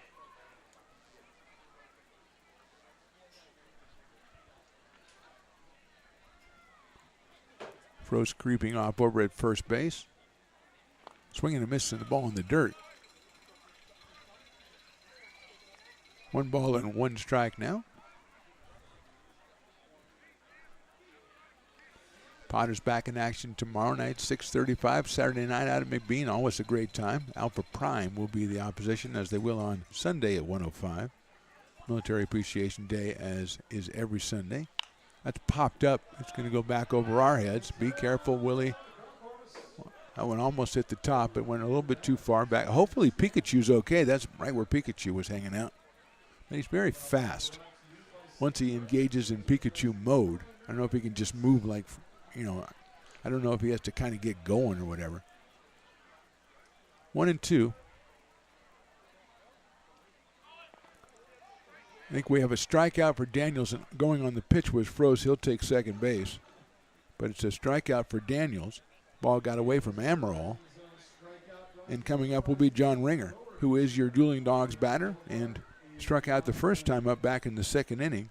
So he provided half-price beers for some thirsty customers. And it's not a Thirsty Thursday, but it's the day after, which is the next best thing. So there are some people on the edges of their seats right now. And then there's a guy down there who just bought a beer and goes, oh, why didn't I wait? Actually, it doesn't look like he would have waited. That's down low for a ball, and Emerald with a nice short hop of that one to keep him from going back to the screen.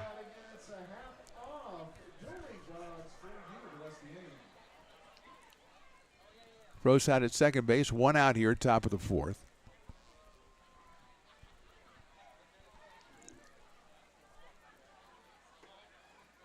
Fastball on the inside corner, call strike. So 1/3 of the way toward that 50% off. A lot of fans sometimes get blasé to a deal like this because they get so many great deals all the time. They're like, oh, another great deal? Oh, come on. How many great deals can one fan base get? Infinite, I would say. That's outside. Emerald knocks it down, but Froese is going to be able to advance on a wild pitch. So Jacob is over at third base with 1 out. A 2-ball, 1 strike count on the hitter Ringer. Top of the order, Cooper Winton on deck. Willie's piping in a lot of the barking sounds now, trying to motivate Liam Golden and the fan base. Most of whom are munching on one of the great food choices that we have here at McBean Stadium. Look out, that's inside for a ball. 3-1. Ringer checks his third base coach. He gives him some encouragement, which is what he's there for. But in the meantime, Colby Amaral is going to go out and talk to Liam Golden, who's taken over here after 3 innings from Anthony Martinez. 4 hits, 1 run, 2 strikeouts, and a walk.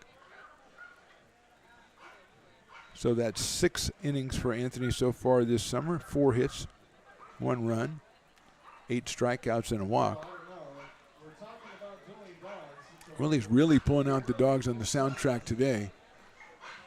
And let's hope it does some good.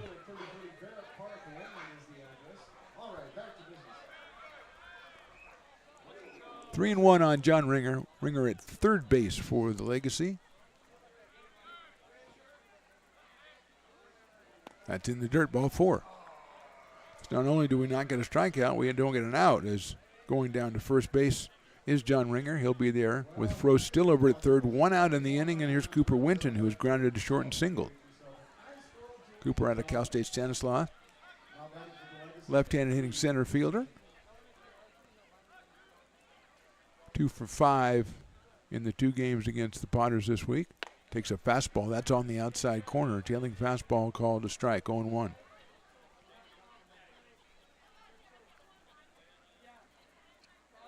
Kyler Bittner follows Cooper Winton in the lineup in the order for the Legacy. There goes the runner from first to second. That is Ringer. He'll take second without a throw. So force is off, second and third. Pitch is called a ball. So it's 1 ball and 1 strike.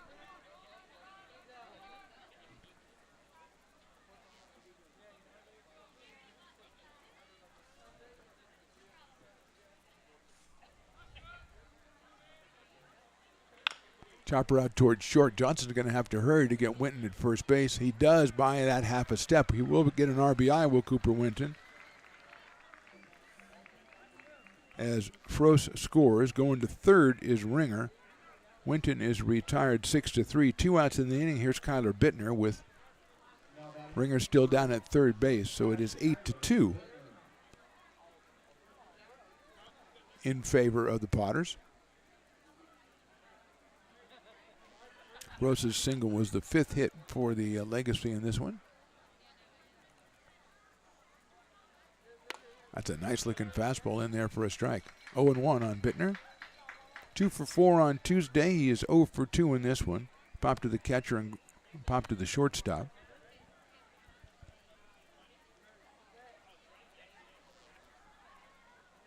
Breaking ball's lifted to right field. Going back is Doyle. He reaches up and makes a nice running catch to end the inning. So 1 run, 1 hit. They left 1. We go to the bottom of the 4th. It's the Potters 8 and the Legacy 2.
Bottom of the 4th inning, Potters lead 8-2. Owen Swanson's coming in to pitch for the Menlo Legacy out of the University of Michigan at Crookston. The right-hander will relieve Ryan Johnson. Went 3 innings, gave up 6 hits, 8 runs. 7 of those were earned. He walked 5, didn't have any strikeouts.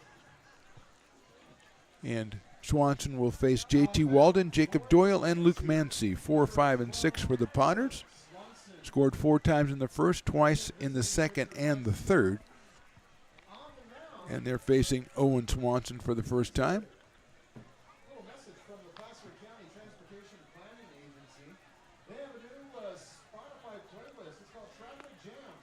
Next week, let's see, we've got tomorrow and Tuesday, Alpha Prime will be the opposition. That'll be 6:35 tomorrow, Hispanic Heritage Night out here at the McBean. And then on Sunday, a 1:05 start. Well, afternoon action. Next week, we've got on Tuesday the 4th, West Coast Kings Black team comes in. The 5th is off. Monday and Wednesday off next week. Tuesday, Thursday, and Friday, the Legacy will be back for 2 games on the 6th and 7th. And it's the West Coast Kings Gold team on Saturday and the San Francisco Seals on Sunday the 9th. So next week, the 4th, 6th, 7th, and 8th and 9th will be Potters games. You'll get Monday and Wednesday off, but we expect to see you out here for the rest of next week's action. J.T. Walden ready to come up here as Owen Swanson has been granted extra warm-up tosses just to make the game longer. That's the only reason. And he's ready to go. The throw down to second by Jacob Prost. And we are ready to start the bottom of the 4th inning with J.T. Walden, who reached on an error in the first and was hit by a pitch with the bases loaded, so he now has 7 runs batted in on the season, which encompasses 3 official at-bats and a hit by pitch. Left-hand hitting first baseman steps in to lead it off against Swanson here in the bottom of the 4th inning from now almost entirely shadowed McBean Stadium.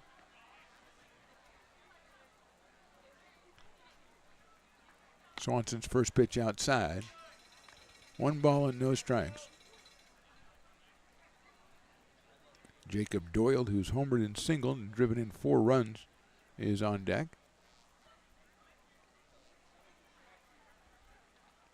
JT pops that one up. There's a fastball a little bit inside, kind of inside outed it and fouled it back to our left. So it's 1 ball and 1 strike on the USC product.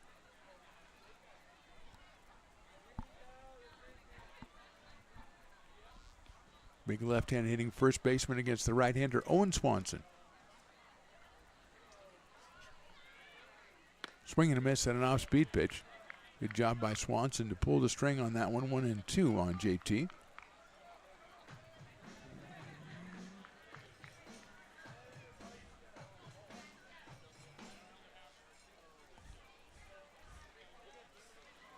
Swing and a miss, another off-speed pitch, and he's down on strikes. One out here in the fourth, and that will bring up Jacob Doyle. Hit a 3-run home run in the first and hit an RBI single in the second, both of those against Ryan Johnson.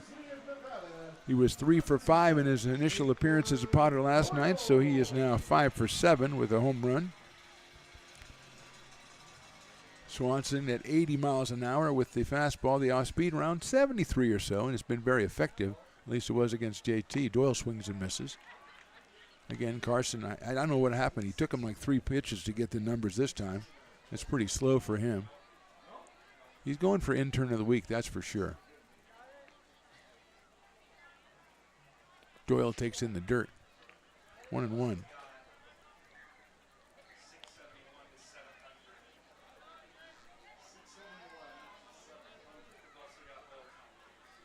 One ball, one strike, one out, bottom of the fourth. Doyle out of Matarino.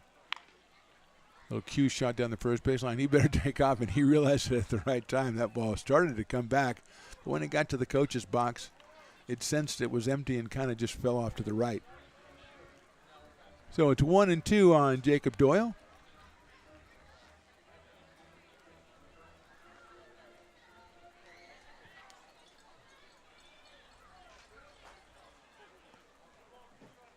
Big right-handed hitting right fielder. Made a nice running catch in the top of the inning.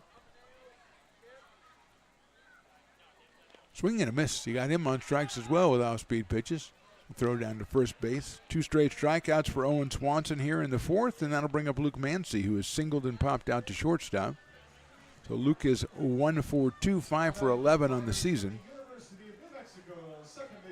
Out of University of New Mexico, down from around San Diego area. Luke, the left-handed second baseman, settled in against Swanson, trying to make some contact against the right-hander. In there for a strike. Took something off that as well, and Mancy thought about it and decided not to go.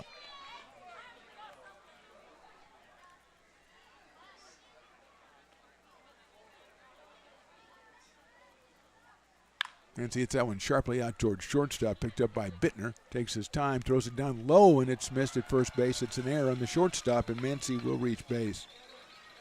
Took his time and tried to one-hop Thompson over there, and Nick couldn't come up with it, so it's an error on the shortstop. That is the second error for the Legacy. And here's Brett Griffiths. Fly line to left and line to right, so Brett has hit it twice. He's hit it hard twice, and he's been retired twice. 5 for 17 on the summer.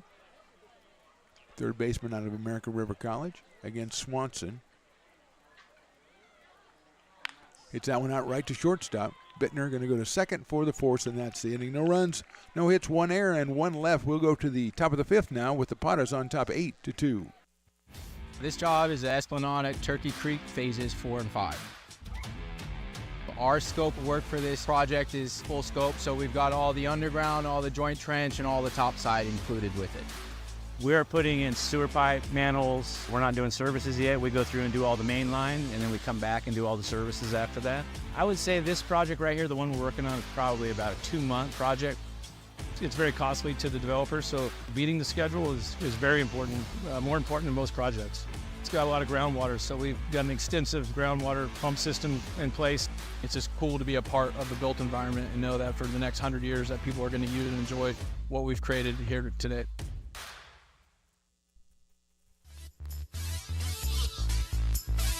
Top of the fifth, Potters lead it 8-2. We've got a new pitcher. It is Bobby Remedi, the right-hander. He is from Folsom College and Benedictine University. Remedi making his second appearance of the season. He will take on Nick Thompson, Raul Soria, and Dom Nahar. Golden 1 inning pitched. Gave up 1 hit, 1 run. Struck out 1 and walked 1.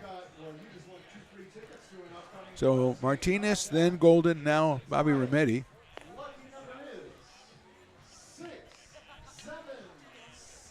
I think it's Bobby's second appearance of the season.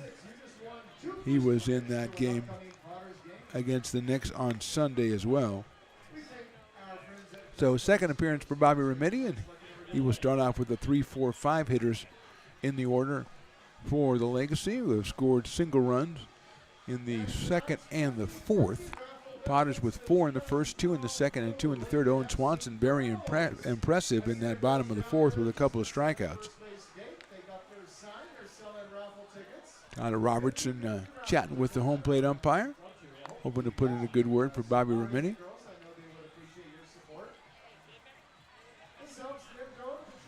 As we settle into the top of the fifth here. Willie Preston doing all the announcements. Riley the engineer hard at work, just sitting there to my left. Kids with giant shaved ices, none of them chocolate, coming up the stands. Now what flavor is the blue now?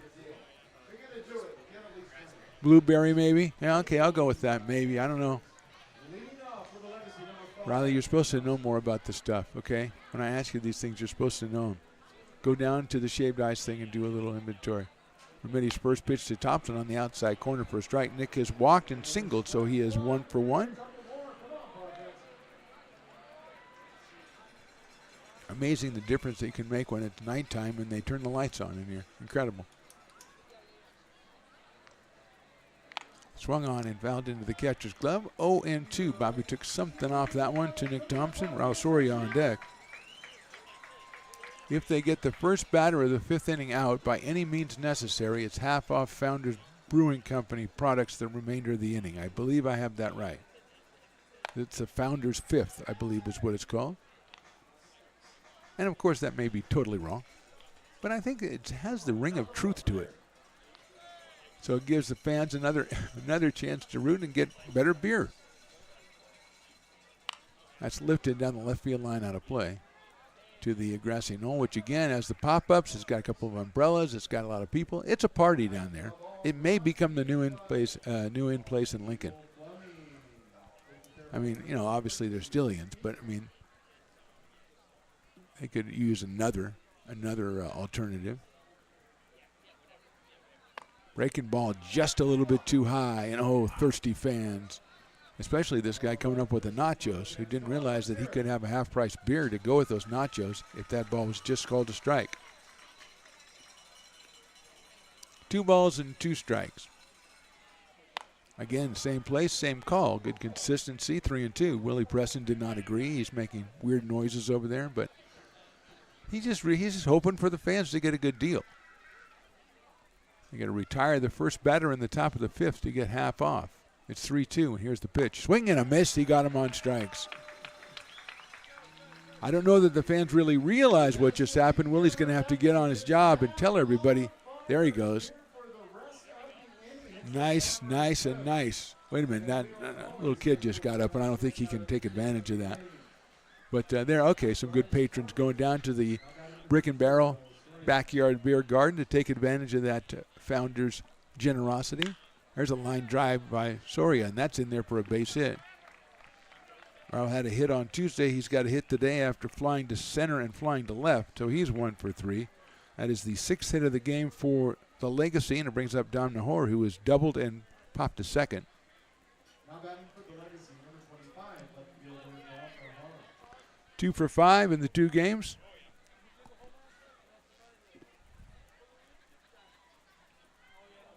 For Dom Nahar. Pops that one up out of play. Off-speed pitch, according to my friend Carson, about 77 miles an hour. I think he's just making up numbers now. He's got all the numbers. He's throwing darts at him. He's going, his fastball's 92. Okay, great.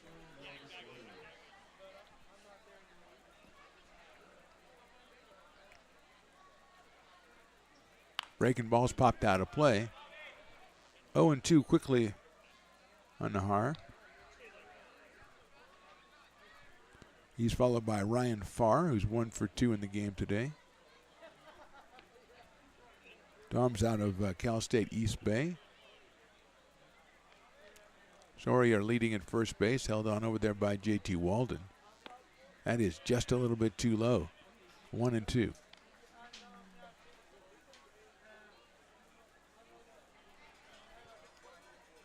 Straight away for the Potters in the outfield, medium deep. Ours, like I said, hit a nice double today and a nice double on Tuesday. It's a line drive to right field. Doyle's going to go back. Jacob reaches up and makes another fine catch. Had that one all the way. Ball hit hard by Nahar, but he is out. Second out of the inning. Still at first base is Soria, and it'll bring up Ryan Farr, who dropped a single in the second inning and had an RBI, drove in the first run of the game for the Legacy, then struck out in the third, both against Martinez. Second baseman out of Cal Lutheran settles in with Soria down at first base. Breaking ball, a little bit too high. 1-0. There's a fan who's taking advantage of the Founders deal. Good job. Okay, there's not bad. Not a bad representation. Again, you get a great deal on beer mostly every other inning here at McBean. That's fouled out of play down the right field line by the VIP area, the Kiln area. About half is occupied down there, I think, by some of the Rockland Dodgers and the Rockland Marlins, our guest teams out here tonight. Also had a school choir, and I'm not sure where they're from, so I don't want to say they're on school, but they did a tremendous job. That is outside. And they did the Potter Up Play Ball chant, too, in choir-like fashion, which I thought they did a great job. I think that might have been my idea. I sent that down there. Willie didn't think they could pull it off, but I think they did. Great national anthem performances all year. Hit out to right field. Doyle likes to go back on him, but he's underneath that one and makes the catch. So good inning for Bobby Remetti. Gives up a hit and leaves that runner on. We go to the bottom of the fifth. The Potters on top 8-2. This job is Esplanade Turkey.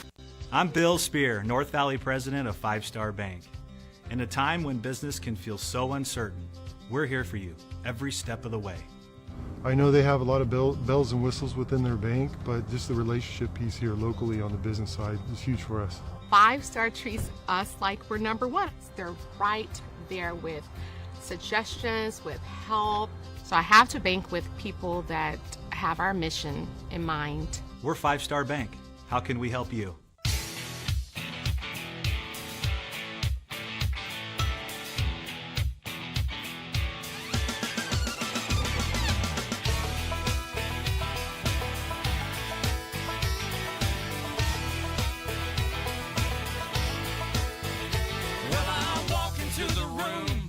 $100 bills, and it kills and it thrills like the horns on my Silverado grill.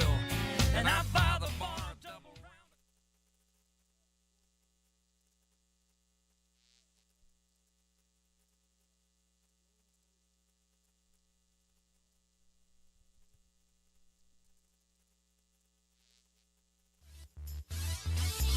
Bottom of the fifth inning, Potters will send up Marlboro, Amaral, and Johnson. They'll send them up against a new pitcher. It's Roland Mosby, the right-hander, coming in.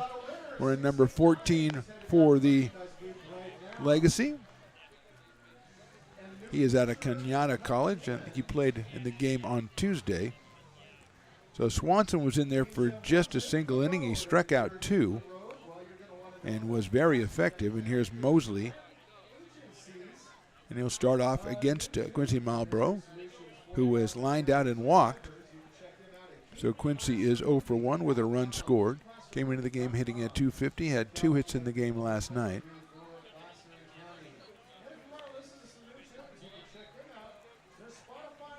So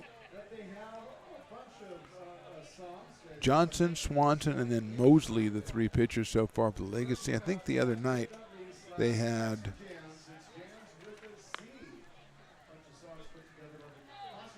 8 pitchers, and Mosley was actually the 8th. So yeah, he got in the game the other night as well. He'll be out here in the bottom of the 5th inning as the throw goes down from Prost to second base, and we are ready for some action here. Great night of baseball out here at McBean Stadium. Game number 6 of the season. Remember, 40 home games League games for the Pacific Empire League start on June the 18th. You want to get your tickets? Check out LincolnPotters.com for information and to get tickets. Great crowds out here already for the first 6 games. And it's just going to get more and more as we go through the summer.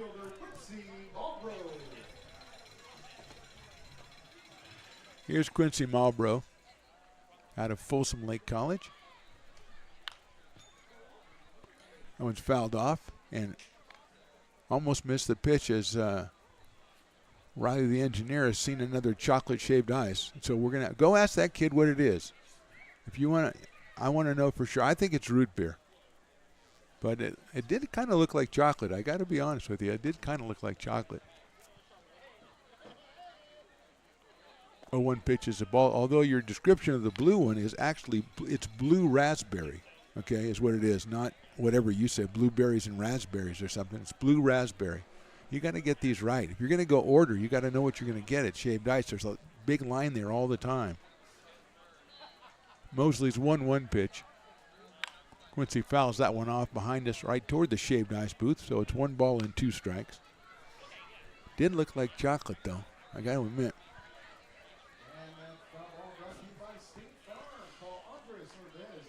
But, of course, it wasn't. It was root beer. 1-2 now. Colby Amaral to follow. That breaking ball just misses the inside corner, just misses Quincy. So it's 2 balls and 2 strikes.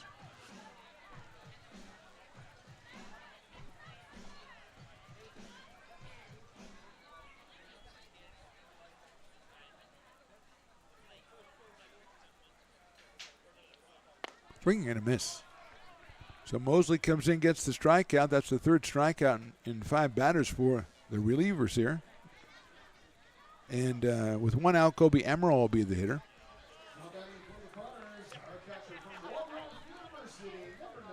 Colby has walked and flied to center, so he is 0 for 1 today.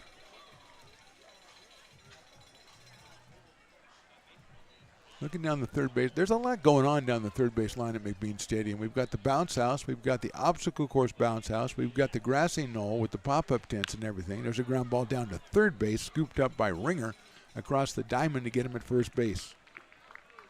So 2 quick outs for the Potters here in the 5th, and Asani Johnson, who's had a good game from the leadoff spot. He walked and scored in the 1st, singled and scored in the 2nd, and singled and scored in the 3rd, and mixed in 4 stolen bases in those 3 appearances. So Asani now is 4 for 9 on the season and has scored 8 runs. Left-hand hitting shortstop, taking his time getting up there. Doesn't want to make it too quick of an inning for Mosley. Just a lot going on down that third base line with 2 bounce houses and grassy knoll, and also a canned beer bar, a beer can bar, canned beer bar, a bar with canned beers is what I'm trying to say, I think. Strike on Johnson.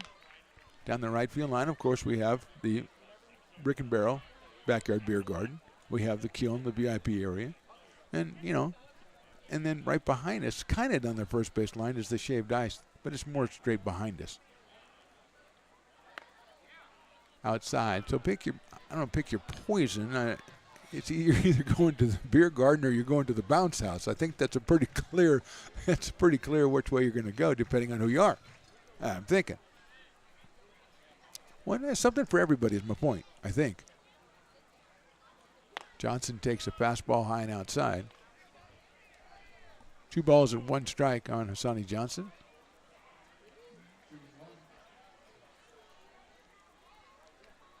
Cole Eaton to follow, hitting the number 2 spot for the Potters.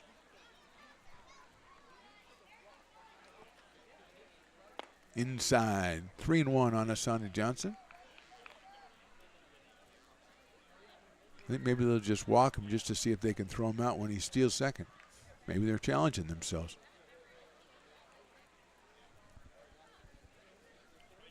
Mosley's 3-1 pitch. Swing and a miss on the inside corner. 3-2. Johnson a ringing single to right field his last time up back in the 3rd inning.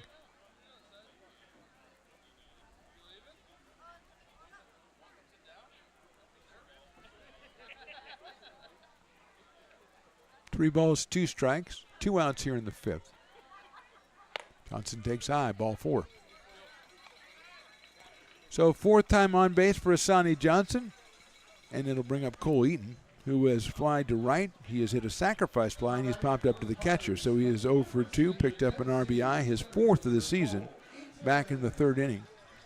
Cole out of Elkhorn, Nebraska, and the University of Tennessee. The throw over to first base already to get Johnson, and he had just taken 1 step off the bag. So he really hadn't even got started yet.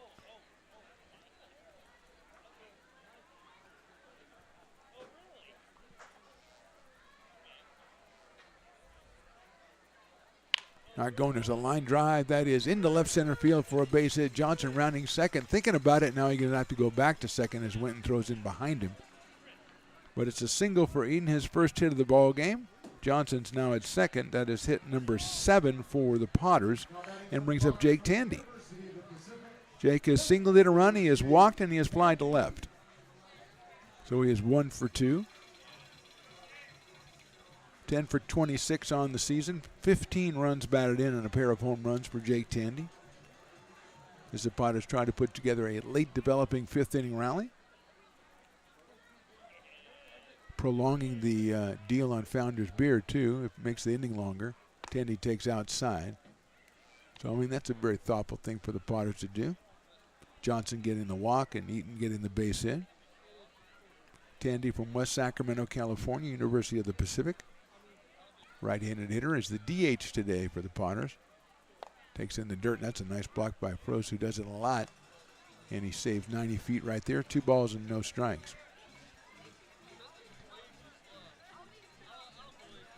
90s night and Pokemon night, although I haven't seen Pikachu in a while. And I don't know. Swing and a miss, fouling the catcher's glove, actually. So it's 2 balls and 1 strike. I hope that means he's hanging out behind us, or maybe he and Ash are, going down to the beer garden, Brick and Barrel backyard beer garden. Haven't seen Piper in a while. Maybe Piper and Pikachu hit it off, and they're hanging out together. It's cool. Throw back to second base, and diving in under the tag is Asani Johnson. Good timing play by the Legacy as Parr came in behind him from the second base spot, but just a little bit too late. 2-1 on Tandy. JT Walden would be next.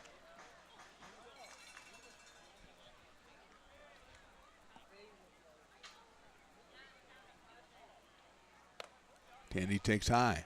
3-1. Jake singled in a run in the first and scored. Then he walked, got as far as third in the second inning, but was stranded there and then flied to left in the third.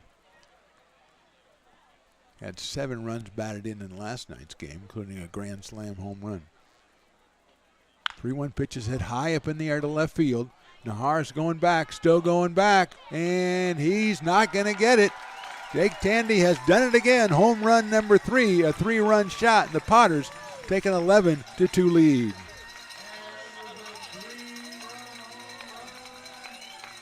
Three games in a row, Tandy hits it out of the park. He has 4 runs batted in, 18 for the season.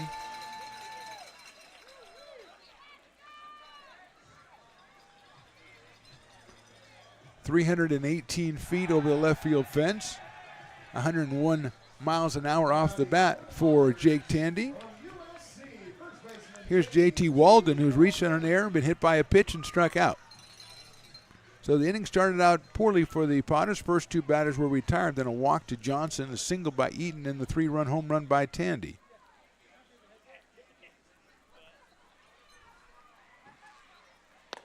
JT takes in there for a strike.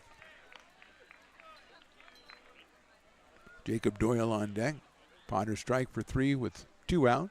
They lead it 11-2.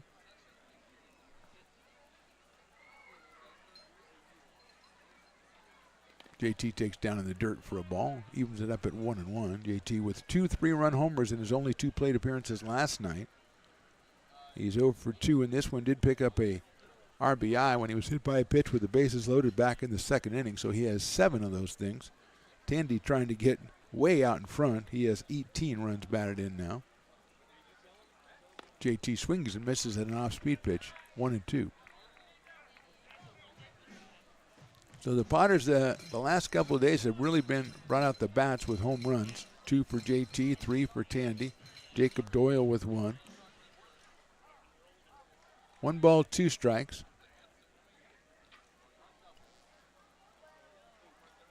Mosley strikes him out on a fastball for the 3rd out of the inning. Potters score 3 times on 2 hits. We go to the top of the 6th. Potters 11, Legacy 2. Hi, Bill Evans, President of the Placer County Association of Realtors. We're in the store, our conference facilities, an amazing team help us keep together an amazing organization. And we thank them all. This organization can't do what it does and can't run the way it runs without the help of so many members volunteering their time. The success of the Placer County Association of Realtors is largely dependent on our active volunteer members to help our organization and industry. The work of our committees greatly impacts our ability to champion efforts across the board and giving back to the Placer County community wherever we can. Like all service organizations, I wanted to serve. And getting involved with the affiliate committee was the perfect way to do that. I love being able to serve my community with my business friends and other leaders and give back to those who are in need. The thing I love about the PPAR committees is they all work toward the same goal of bringing the community together to support those in need in our surrounding area. I instantly came to the meeting and had a wonderful time, felt like I was a part of something bigger, and it was just the start of my leadership journey.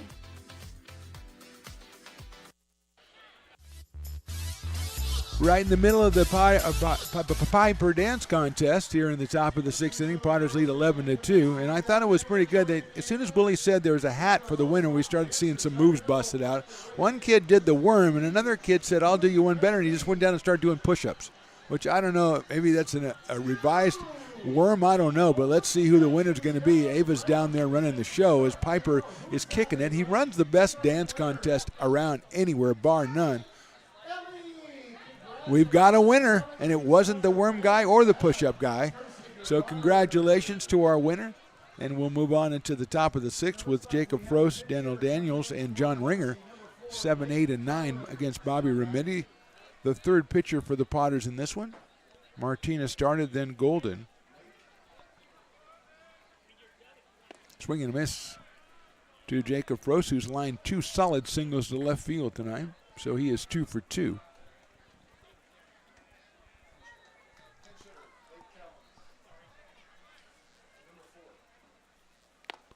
So we've got a pinch hitter, number 4. That's Blake Cowens out of Skyline College. He's batting for Frost.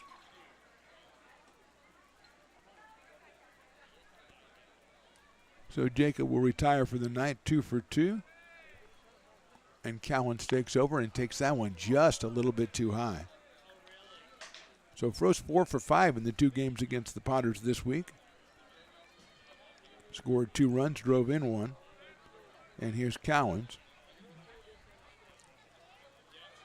1-2 pitch call, strike 3. Remedi backed up a curveball, got him on strikes. That's Bobby's 2nd strikeout. And that will bring up Daniel Daniels, who was hit into a fielder's choice and struck out tonight. He is 0 for 2. Now batting number 26, right fielder Daniels. Daniels out of Cal State East Bay, right-handed hitter against Remedi. Swing and miss, soft speed pitch. 0-1.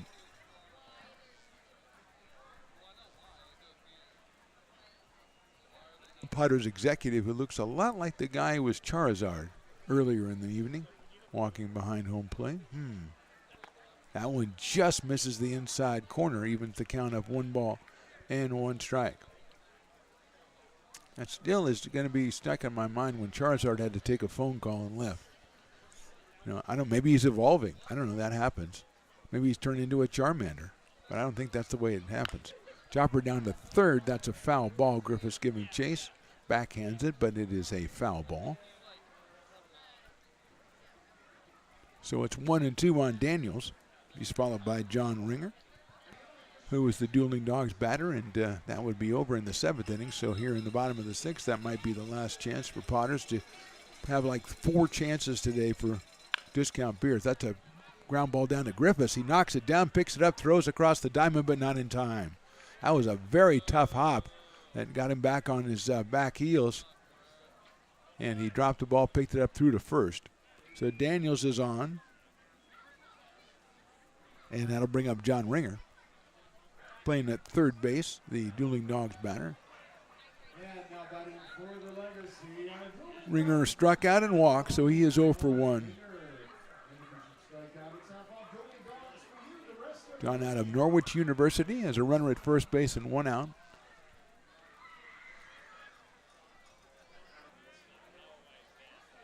Fastball in there for a strike.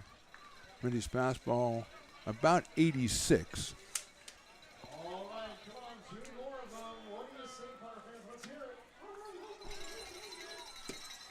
I have so many index cards from Carson here that it's really tough. I think I'll call them Index Carsons from now on. That is down low for a ball. That I've got, 7 different pitchers with their velocities. There's a couple guys that give me, I don't think have come in the game yet. He's already got their velocities for me. I mean, he's prepared. I got to give the kid credit. He's the outdoorsy type, though, so I don't trust him. 1-1. There goes the runner. The pitch is fouled down the right field line, so Daniels will have to come back to first base, and it's a 1-ball, 2-strike count on Ringer, which gets us pretty much 2/3 of the way toward getting that half off Dueling Dogs. This crowd looks like it could use one more beer special today. I mean, they've gotten a lot. They got the Founders Brewing. They've got one time already with the Dueling Dogs, but another Dueling Dogs would kind of like wrap things up kind of nicely. For a crowd that really is familiar with the path down to the beer garden, I will say that for them. 1 ball, 2 strikes. Cooper Winton, top of the order on deck. Fastball is too high, 2-2. I think Willie should try in the soundtrack to give a little bit gentler dogs, maybe a nice throaty bark from a retriever or something. I mean, he's going for the yappers. 2-2 pitch is fouled out of play. More activity in the Potters bullpen. Nobody right now up and throwing for the Legacy, but the Potters do have a couple of guys tossing it back and forth down there.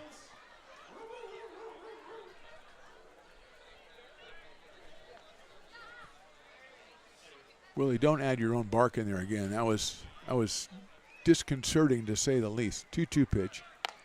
Check swing didn't go. Throw to second base is just a little bit too late. The ball comes out, but I think he was safe anyway. So Daniels with the stolen base. The pitch, I believe, was high, so that'll be 3 balls and 2 strikes on John Ringer.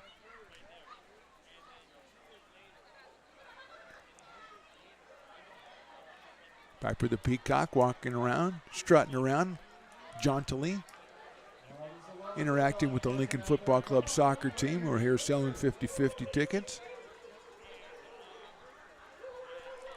We got, I don't know if those are people barking or if it's a soundtrack, but it really, it worries me.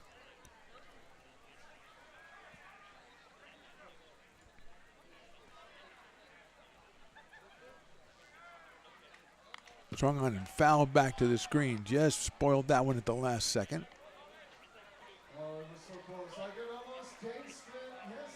Almost in the lap of the people at the best seat in the house, right behind home plate. That one knocked their stuff down that they had leaning up on the net, so they had to repair it. Put it back in place. We go back at 3 balls and 2 strikes again.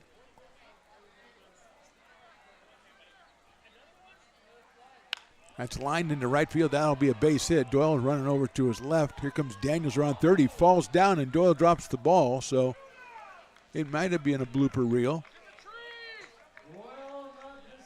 So first and third as Daniels has to hold up because he literally fell down. Ringer delivers the single to right. Hit number 8 in the game for the Legacy. Now they've got the top of the order, Cooper Winton, who was 1 for 3, singled and grounded to shortstop twice. He's picked up an RBI tonight. He's got first and third and just 1 out here in the 6th. Lines it into right field. That's a base hit.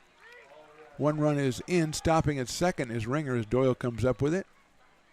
Second run batted in for Winton, his second hit as well. And it is now 11-3 for the Potters. Daniels scores. Ringer stops at second base, and here is Kyler Bittner, who has popped to short, popped to the catcher, and flied to right.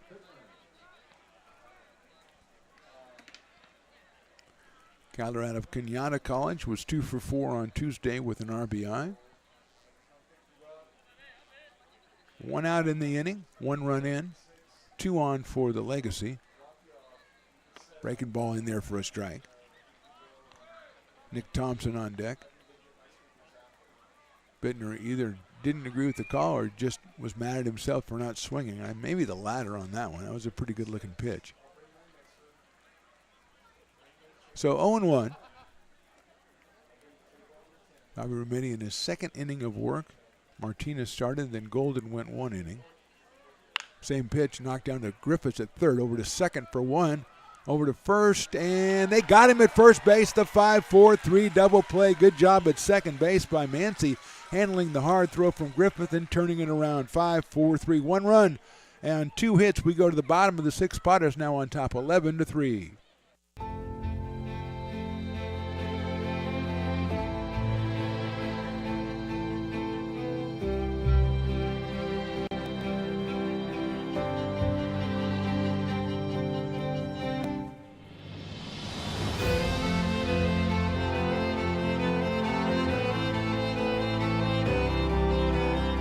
Situated on the corner of Lincoln Boulevard and 5th Street, this iconic building has been the home to several hotels over the decades, the most famous and longest running of which was the Lincoln Inn.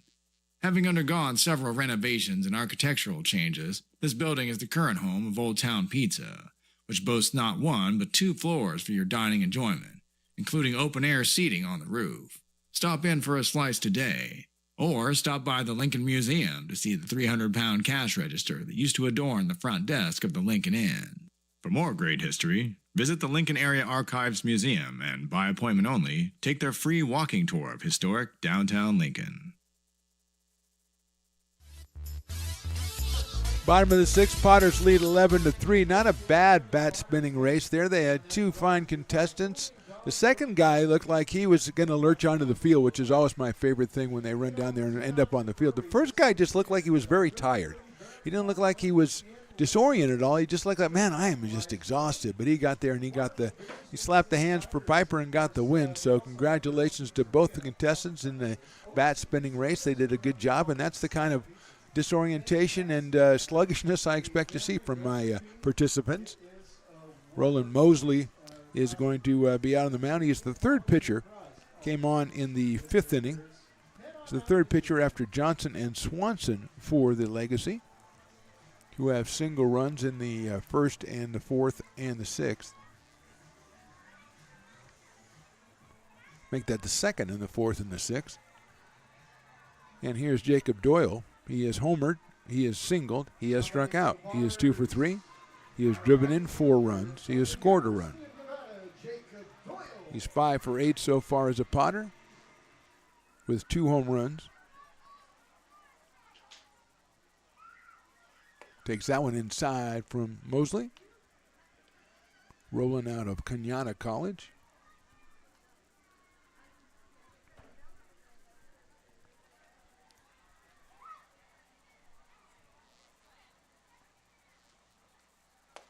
Doyle takes a little bit too high, so it's 2-0 Luke Mancy to follow, and then Brett Griffiths for the Potters. Brett started that 5-4-3 double play that ended the 2-0 pitch. Doyle takes in there for a strike. Jacob out of University of Nevada, Reno. Playing in right field for the Potters. Tyler Robertson, the new skipper, going for win number 5 in the first 6 games. Doyle fouls that one back to the screen, evens the count up at 2 balls and 2 strikes.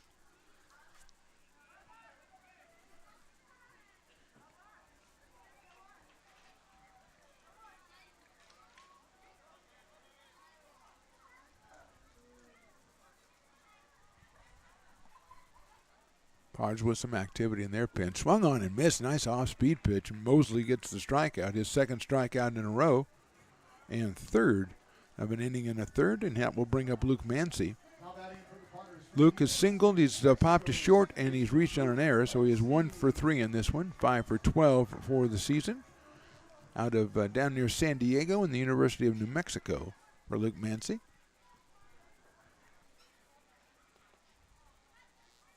Left-handed second baseman takes down the dirt for a ball. He's followed by Brett Griffiths.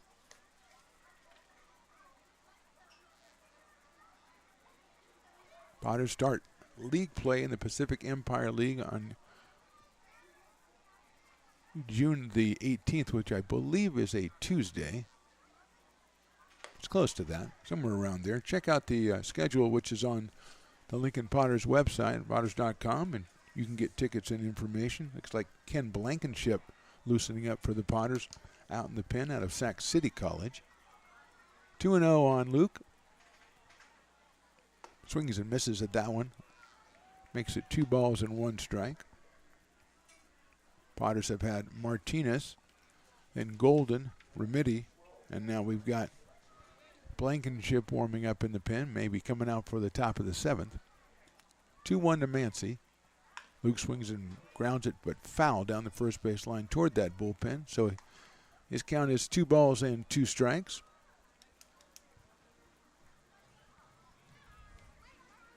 Great crowd out here on a Friday night, checking out Potters baseball, starting the new 2024 season. Still just 6 games into it, 40 home games on the season. Mancy takes on the outside corner, called strike 3.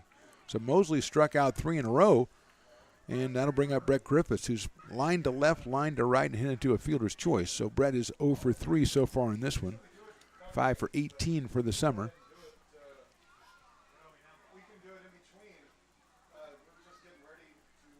Out of Jesuit High School and American River College.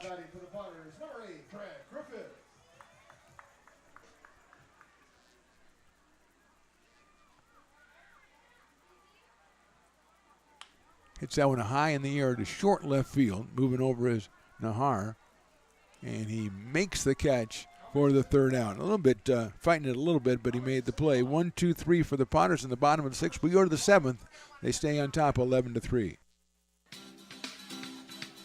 Astro Air Design Incorporated, where you feel the difference. We